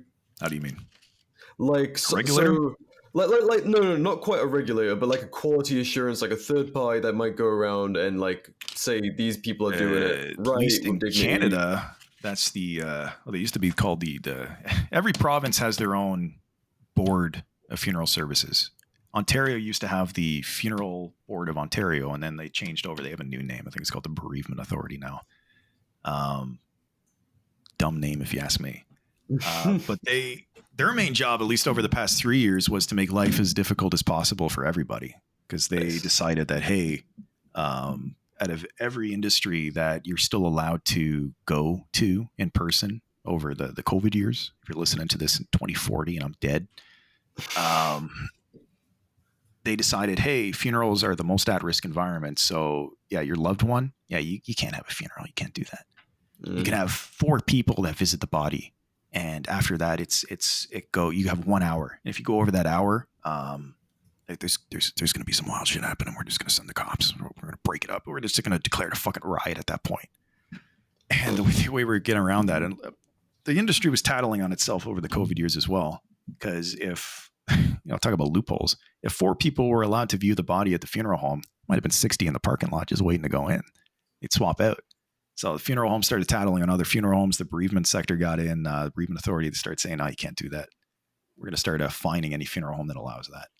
So they've made the last couple of years really fucking weird. It's starting to get a bit better now. They've removed all regulations in terms of requirements. Not to get you guys flagged for disinformation or anything. Yeah. But you can only say that word 3 times in a show, and then we're fucked. Oh, yeah. Just edit it out. Just dub over it with some random word. I don't know. Get my permission. Other than that, yeah, they do inspections. So they will actually physically go to funeral facilities. That's pretty much stable across the provinces as well, where they'll check the books, make sure that the funeral homes aren't skimping money off people. Because a big one happens as well. And let me bring this up. I've prepaid for my funeral. It was $12,000. I spared no expense. You did, at least according to the funeral director. I've prepaid for it. Okay, I've died 13 years later. God bless. I had everything set up ahead of time. My family has nothing to worry about. Okay, my family goes to the funeral home. Oh, where are they? What the fuck? No, it's a KFC now, dude. Where'd it go? Yeah, that was a fucking problem. Funeral homes are taking off with all the fucking money when they shut down. So they started regulating where that money had to sit. In a lot of cases, it needs to be held in third-party trust. Funeral homes are still allowed to invest the money within their own accounts, provided it's full oversight on that. And that's when the inspectors come in to basically look over the books, make sure every dollar is fucking accounted for. But a lot of cases when they shut down now, they're either bought by another company that honors every contract, or you get a refund, but you don't get your funeral. That sucks. Is the industry on plans or anything, or is it just cash? No, you get a lot of cases a full fucking refund up here if they're gone and can't be accounted for. There is actually a fund set up through the government to reimburse people that were truly fucked over, where the money just cannot be accounted for. Usually is accounted for. Problem is, fuck, you prearranged 13 years ago. That place is out of business. You got to go make your arrangements again. By the way, the industry's gone up $3,000 on average. Good luck. Jesus. This is all very applicable to Canada, but it's it crosses borders, like I said. Yeah. Just shove me full of tannerite and drop me off at a police station. Some people don't report the deaths. just like tape a stapler to my hand and see how long it takes a cop to shoot me. There's been some cases where someone dies at home and they just never call anybody. They just live with the body. That is dark. That's very dark. They didn't know what to do. Well, I imagine you just like fill a couple bowls full of baking soda to absorb the smell, and you just kind of, I don't know. Oh yeah, like car fucking air fresheners everywhere. It gets bad. It gets bad fucking quick. I don't know if you guys ever left some like meat out on the counter for like a week, but I haven't. In your time in the industry, have you seen that like a fair few times where someone's just like kind of not knowing what to do for a little bit? Yeah, no, it like shock hits people in different ways, and this all comes down to like the grieving process. Back to the, I don't want to say it's a boomer fucking term, but like the stages of grief, and those are very clear cut ways of how you're going to go through grieving. People have contested it over the years. I still think it's pretty accurate for the most part. Man, some people when it hits them, they shut down and they just go on as if nothing's happened. And I've personally dealt with cases where, someone might take like a fucking like 3-4 days just to report the body. And those definitely aren't the worst cases I've seen in terms of finding people, but they come up and you just sit there and you wonder why. There's no real answer. Yeah. You're looking into the depth of insanity. Like there's no real answer to it. Yeah. Just in denial. Especially the way some people kill themselves, man. I am amazed by like the what are those called, like the Rube Goldberg machines that some people can trap just to fucking kill themselves. And in some cases not. The worst one I ever fucking dealt with was this poor old woman, dude. She just decided, hey, I'm done. She goes out to her back shed and just lights it on fire. Just burned herself to death. And to this day, I still think about that. I'm like, that's got to be like probably the worst fucking way to go. That's awful. Oh yeah. Damn. Anyway, some people just die in fucking bathtubs. They're taking a bath and have a heart attack. And they soup up. I see what you mean though about the like you guys don't have support to deal with this kind of thing. I wouldn't be able to do your job. Oh no, we have the opposite. We have, like I said, we have that regulator that as soon as they find out we're not doing so hot, they come in and say, "Well, I don't think you can be a funeral anymore, dude. You gotta get. Don't even get a severance package." Fuck. And there's a lot of people getting out, and in some cases they're having a hard time replacing them because back to the schooling aspect. There's no shortage of people that say they want to be a funeral director, and they might even get beyond the stage of saying that and actually signing up for the school. A lot of them flunk out. Be it they don't meet the academic requirements because, as stupid as I've said I am over this podcast, I made it, and it was not fucking easy.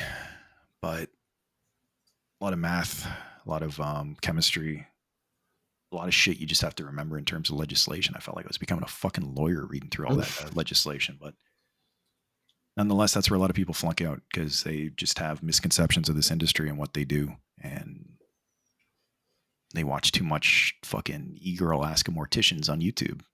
And you mentioned that basically your first class, the average person who tries to become a mortician is generally like it is disproportionate to women. A lot of women become funeral directors, or at least try to. God, you got to influence our audience to try like getting into this industry now. If you are not like a total mouth breathing spurg, and you've got a couple, I don't know, you got like a government that's willing to just throw you free money to get like a quick student loan that they'll pay off anyway. I don't know. Go to the fucking funeral director school. So many chicks there, dude, in your class, and they're forced to interact with you because, they got group assignments and shit. If you are yeah, I don't want to. I don't want to disparage a portion of the population, but if you are at all like attractive, like they will fucking come up to you, dude. It is weird. When I was doing it, fuck, like I had chicks like walking up to give me their number, and they weren't even like battle axes either, dude. Like some of these were actually pretty decent looking, and not a natural fucking hair color among them. So if that's your thing, sign up or don't, just show up. I'm of the Like, mind that that the unnatural hair colors are kind of like, you know how poison frogs are bright colors to dissuade predators, and that means they're tastier. yeah. Ah. Yeah, they got that twang, they got that spice, dude. So I mean, we have bucket bunnies for electricians. Are they hearse chasers for morticians? Yeah, what would the mortician word for gun bunny be? Corpse brides. Corpse brides.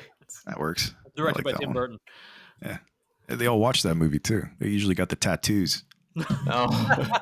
I'm serious, Right dude. next Like, to Jack Skellington. oh man, no, they've all seen those fucking movies. Like, girls with a capital E, dude. Like, again, if that's your fucking thing, just keep dropping out. Just keep doing first year, because all the chicks that are hot, they drop out. So just keep going back for that first fucking year, and like I said, or just say you did. Just show up. Walk into find out where the classroom is. Just go in and show up. And until they kick you out and figure out who you are, just fucking pretend you're going through it. I don't know. We've already got dad advice in. This is already the dad advice. You want to get laid? This is the daddy issue fucking segment, dude. Hey. Yeah. Oh yeah, the third option. So you've sat down, you've put all your papers on the table. You said embalming doesn't sound like it's for me. It's an unnatural process, and personally, I like my blood. I'm going to keep that. You go over to the second option, cremation. Sounds kind of hot. I'm actually scared of fire. I don't want to do that. Some fucking funeral homes write that. The third option, and this is kind of I'm going to say it's a newer option, but it's not. And I'm going to get into that because I'm going to talk about the history of it. Alkaline hydrolysis. This is a new thing that they're pushing hard, and they're saying that it's the eco-friendly version of cremation. The process of alkaline hydrolysis is they put you in a pressure fucking chamber. They put in a bit of chemical there, and they emulsify you. Think of the cremation process where all of that is burning off and being reduced to nothing. Alkaline is still all there. You're just turning to mush. So they're liquefying you, and I've compared them to like necromorphs from Dead Space, kind of like all the fucking like skin and everything just fucking peeling off. And depending on their municipal laws, they're flushing you down the fucking toilet. Holy and then fuck. Some of them, depending on your municipality, they either require you have an on-site holding tank where all that gets drained to. Same goes for embalming with all that blood. Some places don't, and they just let you put it right into the fucking sewer. So all that blood and all, yeah, oh yeah. What? People want to talk about estrogen in the water. People talk about all the fucking AIDS blood. Human Dude. Like, slurry. Just yeah, oh yeah. And they push this as the green option. And it's so funny. If you start Googling alkaline hydrolysis, you'll start seeing the places that really show for it. Start looking at the words they use on it. It's gentler than cremation. It's greener than cremation. The process is once they drain out all that sludge, all that's left is like some pretty cool skeleton. You're just looking there. It's like, oh, there. Hasn't been burned or like reduced or anything like that. The bones are still present. They say, oh, cool. So they rip that out and they put it through that same process after the cremation, and they like turn it into that powder.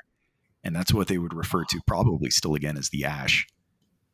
Everything about this is just like science fiction body horror. I'm reading about it right now, and just the flowery fucking words like it's the alkaline fucking, like, hydrolysis, thing, dude. a green farewell. It's a green alternative to cremation. What? Oh, yeah. Dude, like I can skin and clean a deer, but like listen to this shit, I'm just horrified. I've been horrified for like a fucking hour. This entire time has just been like body horror. Like, and you know what? Nobody talks about this shit. No, and it's important to know.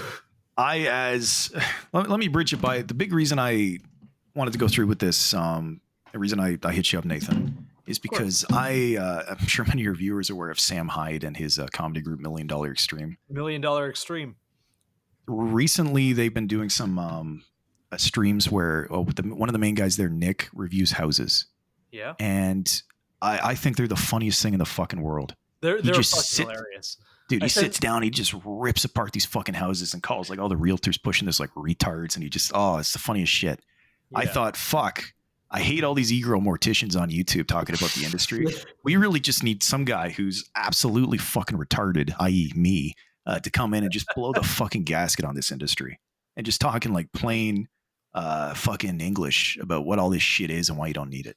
I don't know what you're talking about. I think we need alkaline hydrolysis. I would like to be turned into a slurry and poured down a drain. Like a necromorph, dude.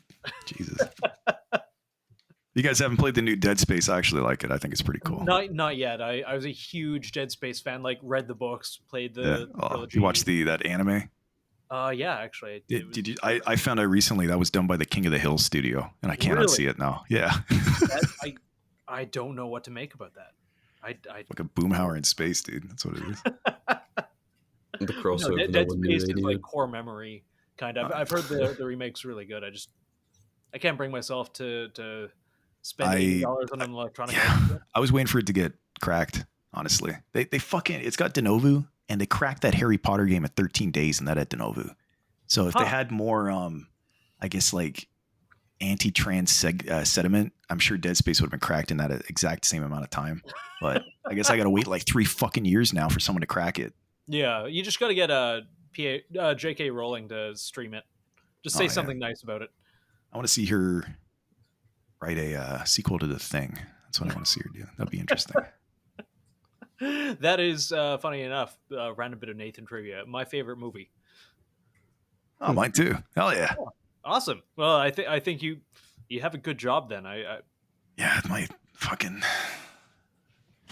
my life's not as horrific as I make it seem. Generally, day in, day out, it's very boring. It's very. I like this job because it's the same thing I do for people, but it's different people. So I can apply my skills that I've honed across this very set thing I do, but the circumstances are different every time I wake up, and I'm dealing with new people, so it keeps it interesting. That's the main reason I've stuck with this that long. And I said early on, this is a very thankless job. That usually is the case, but there's that old Futurama quote about if you do something well, no one will ever know you've done anything at all. Yes. And that's kind of the mantra of the funeral director. People only notice when you're fucking something up. If you're doing everything well, it goes off without a hitch. No one thinks to thank it because that's just the way it should have been. Yeah. Genuinely, I do receive a lot of praise and thanks directly from families. I that's good. Tend to try to do the right thing for them. You'll get the average. Sometimes you get a real fucking prick, but I don't know. You treat them the same as you would treat someone who's being very nice to you, and you just get through it. Yeah. It's customer service 101. Are people more often like easy to deal with than awful? Back to what I was saying about you're dealing with people on the worst day of their lives. Yeah. Got to keep that in mind. If they're being mean, if they're just like real aggressive and shit, you got to keep in mind that's not a you. Sometimes it is for no fucking reason. And then I've had to throw people out of my fucking office before for starting fights and shit. And usually it's between like family members that show up because no one wants to agree over fucking anything. Let me tell you something about the law on the side of this industry. It's very cut and dry who's in fucking charge. Let me preface that. Depends on your state and your local laws. But by and far in Ontario, at least Canada as a whole, primarily who would be in charge would be someone nominated by a will. If you have a will, you have an estate, and you have someone that is an executor of your estate. I don't recommend going to fucking the bookstore and buying one of those at-home will kits because, yeah, cool, you wrote it out and everything. Unless you go get it certified by like a lawyer, it's probably going to get argued out of court.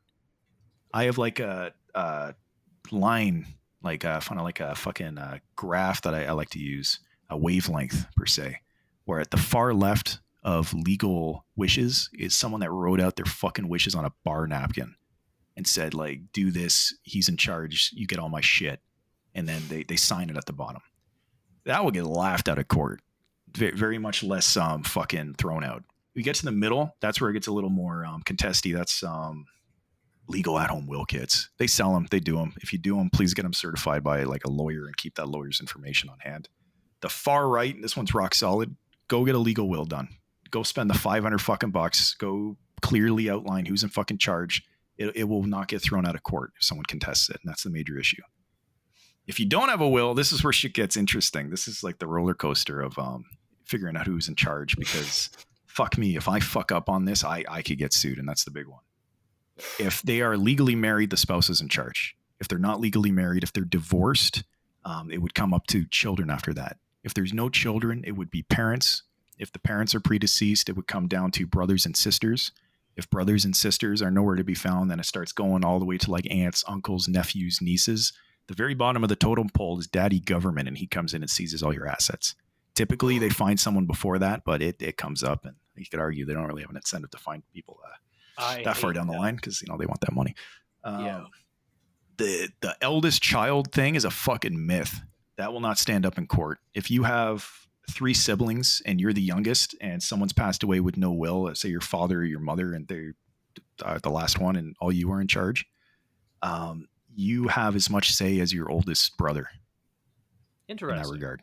And again, check your local laws, but at least in standing law up here, that eldest child thing is long not been precedent. Like don't feel like you've been stripped of your say in a time like that. Under those circumstances, if you're a distant cousin trying to dictate someone's funeral, you're going to rightfully get told to go fuck yourself. But unless you got a fancy will that says you're in charge, because, that happens. Sometimes families, they don't agree, get along, and they'll appoint someone, distant in the family to handle everything. And that's usually where arguments also start. But you just got to remember, you're not, a lot of the hatred isn't at you specifically. I'm placed in a position where often my hands are tied, and the legal decisions I have to make aren't always the right one to do.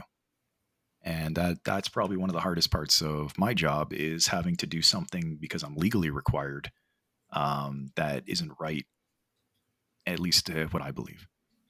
Example I'll give, if, and this is where it gets funny, specifically under the law of where I'm from, if you're married and you are separated is not considered a legal stance or definition. If you're separated, you're married but not living together. You're still married. Under the court of law, if you die, your separated spouse is still completely in charge unless you have a will naming someone else.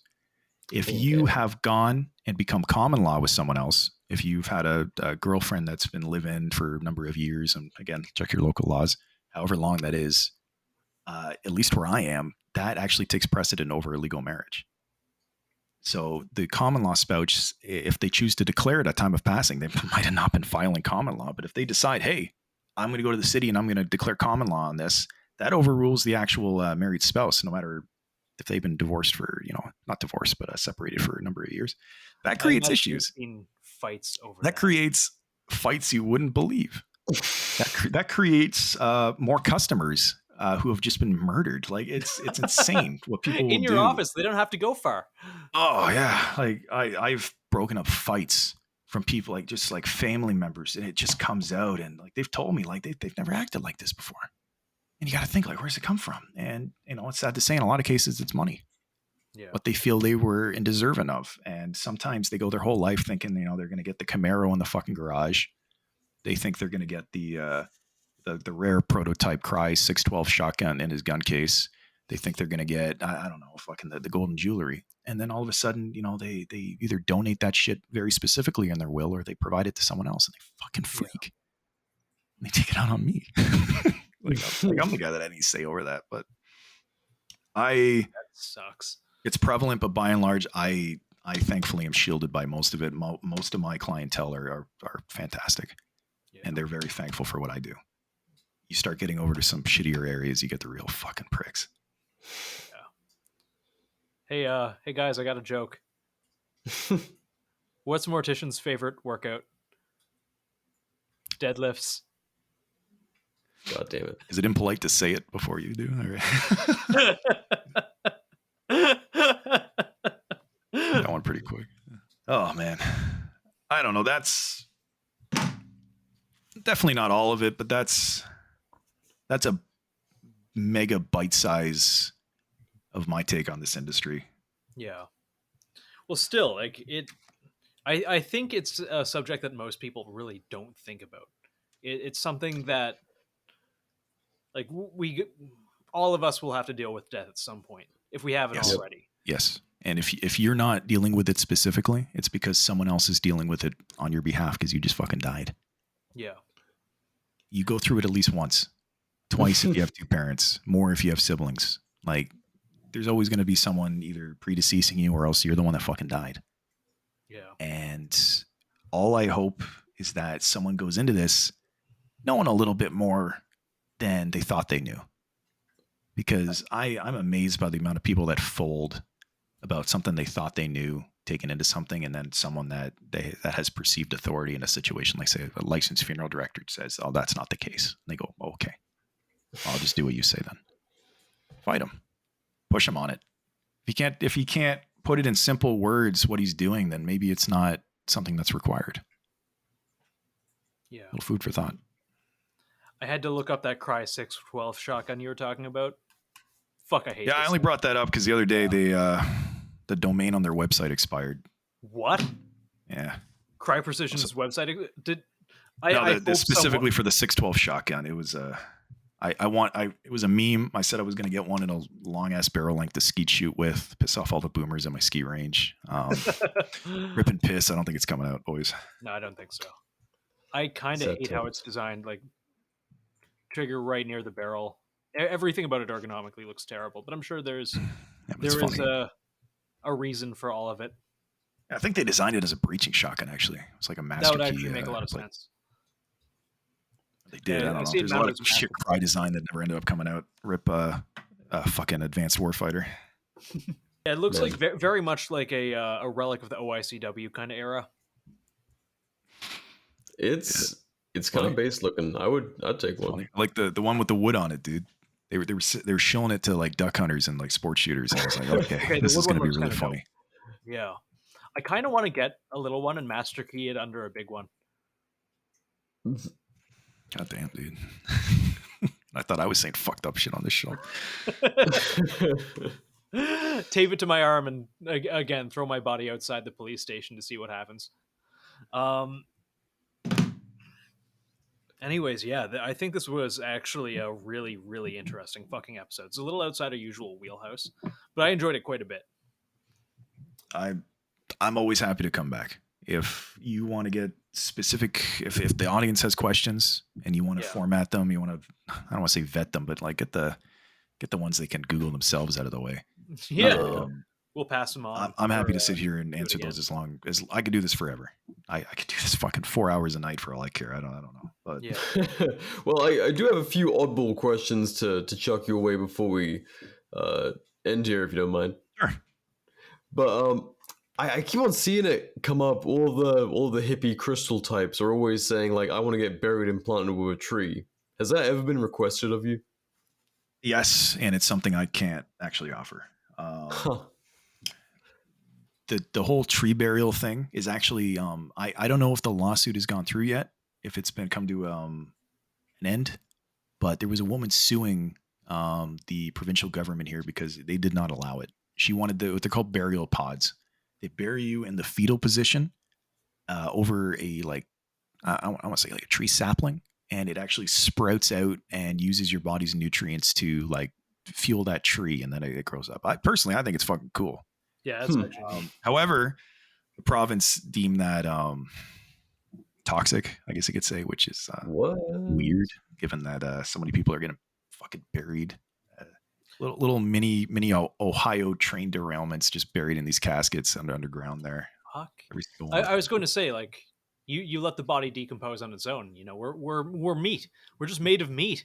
Yeah. Instead of pumping us full of chemicals and they started soiling green and people. Yeah. Yeah. So it's toxic when a rabbit or a deer or whatever else dies in the forest. What?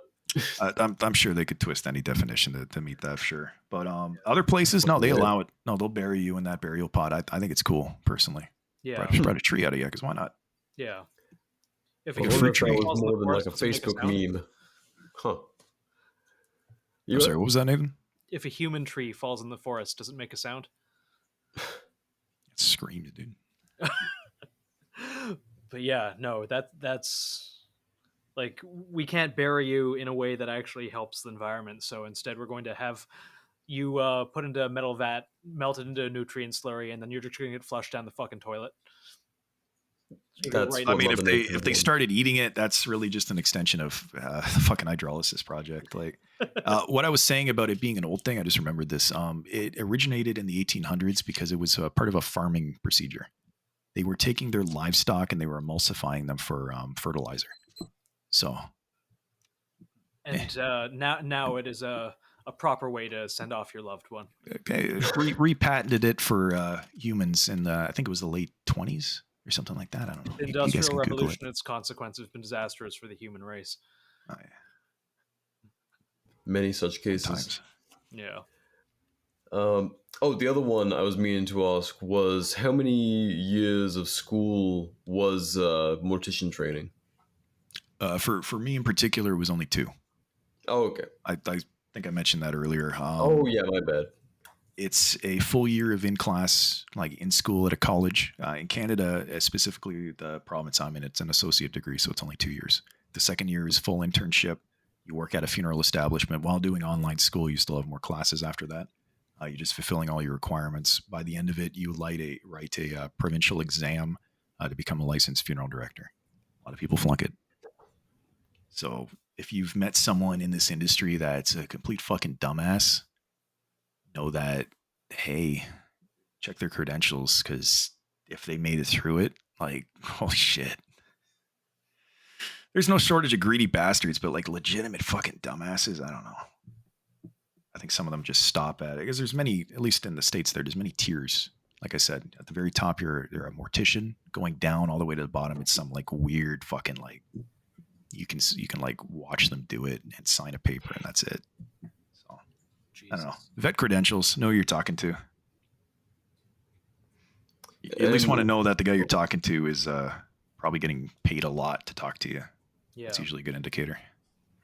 Ignore the entire process. Push your loved ones out of a plane into a forest.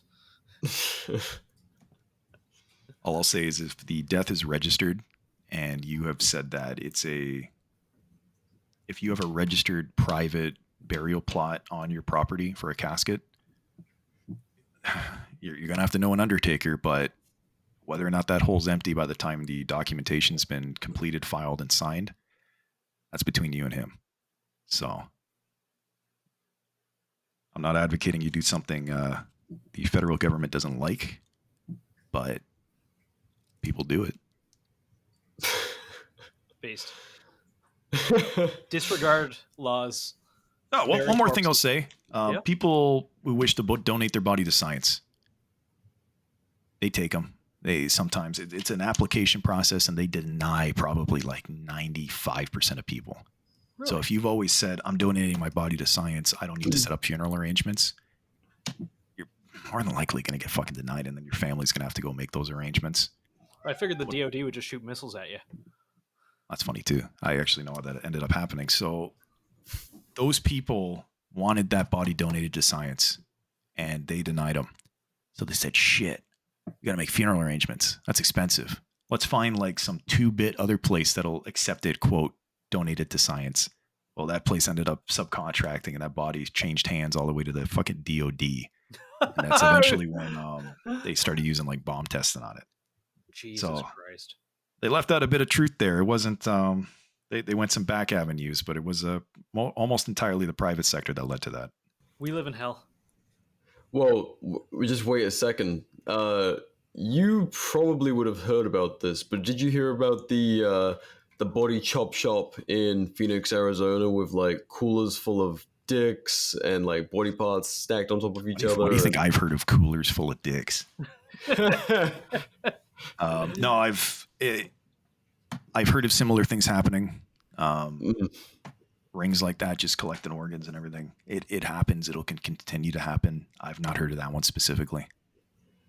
Damn, like it's, oh fuck.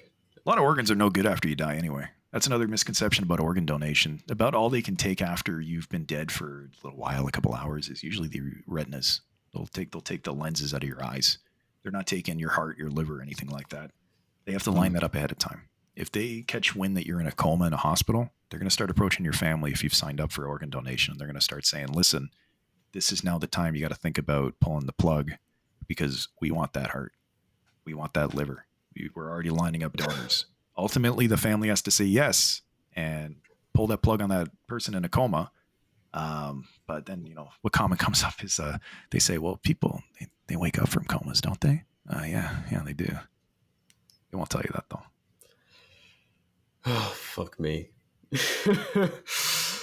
That's one of those things I'm like, there's such a push that you're being selfish if you're not an organ donor, but I'm like, but I'm not. You guys are gonna try. Oh fuck! Well, that's telling. I checked it all off. No, I don't need them harassing my family if I'm in a coma. I've long told my family to pull the fucking plug. If I'm waking up from a coma, no way in hell am I going to be of the same mental capacity I was going in. I'll probably be stroked out or something like that. Like that, there's no quality of life I don't want to live. Yeah. That's really what it comes down to. Yeah. And all I'll bridge that with is I very recently found out that insurance policies on life insurance, suicide does not bar you from payouts on a lot of it. I always thought that was just across the board. Like if you killed yourself, you got no payout.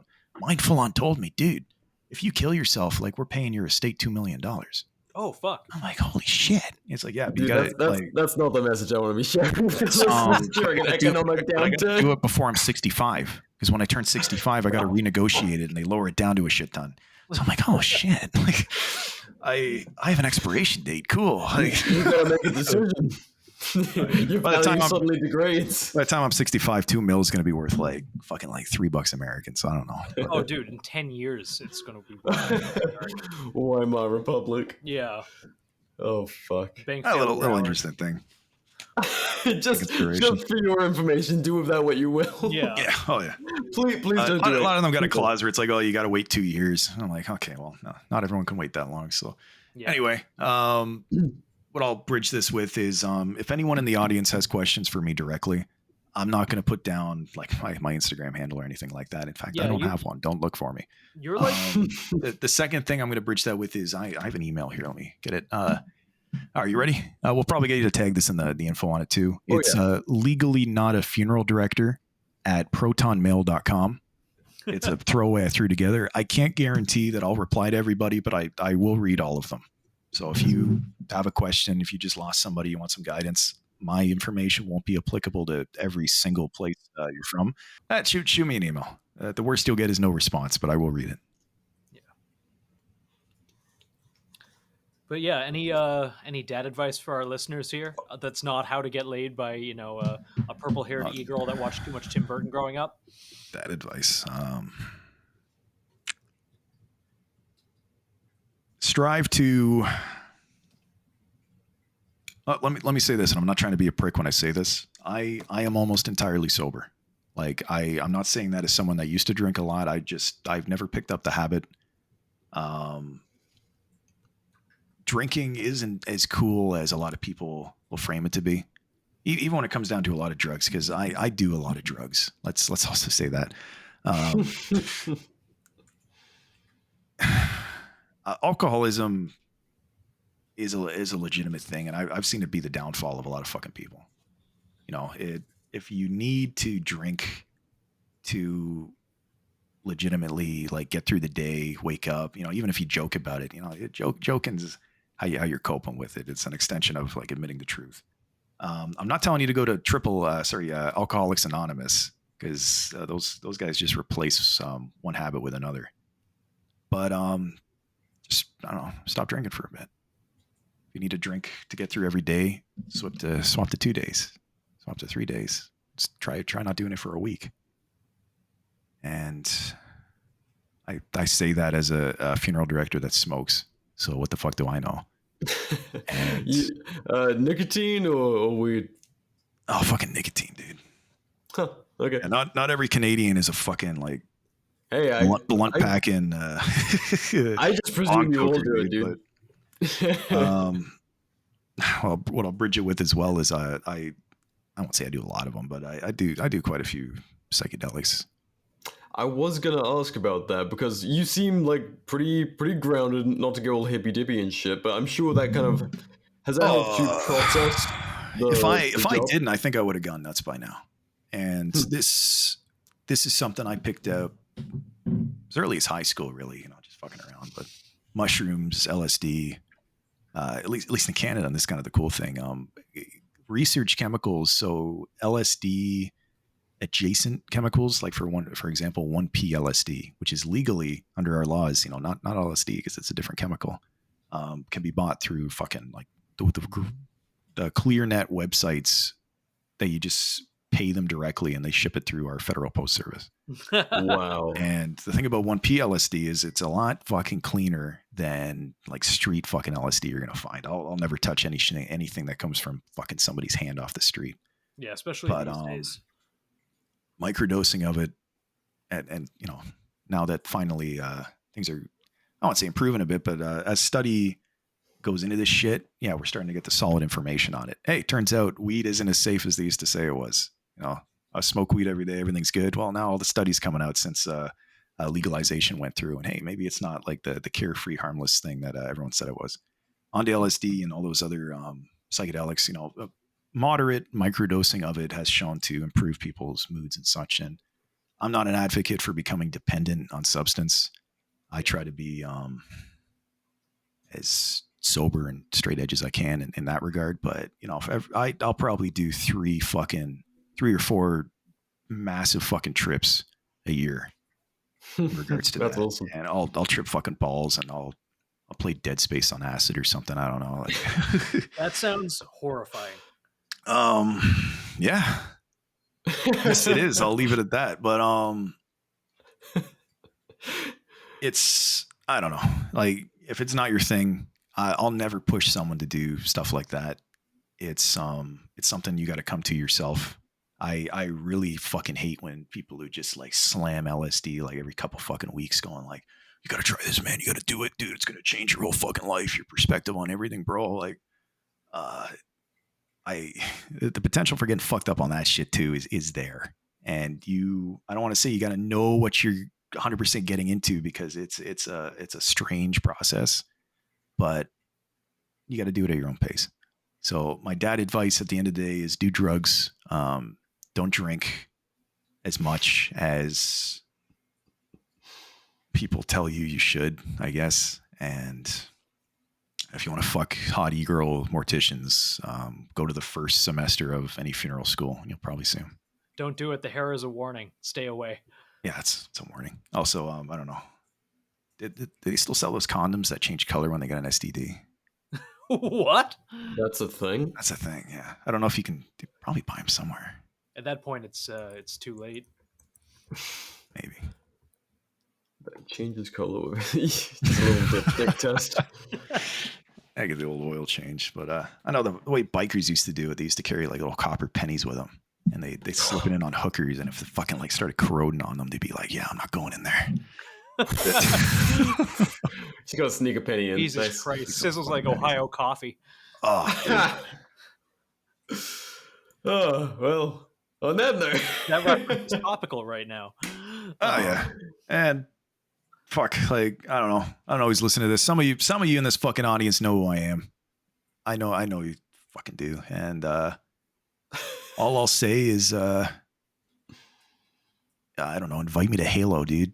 I want to play fucking SWAT, bro. I see you playing, dude. You can't go offline on Steam on me, dude. You know who I'm talking to. Let's play some Halo Reach. Based. Very based. Well, thank you so much for coming on, man. Yeah, thank you. It was wonderful. No, it's good. And you know what? If we do this again in the future, I'll try to keep it interesting. But all in all, for fuck me, just start thinking for yourselves, guys. Yeah. Have some balls. Stand up for yourself. Even if they're wrong, it's okay to sorry, even if they're right, it's okay to admit that you were wrong. But I don't know. Practice being an arrogant bastard sometimes. It'll be applicable for the odd chance you're 100% right in your position. Okay, bye. There you go.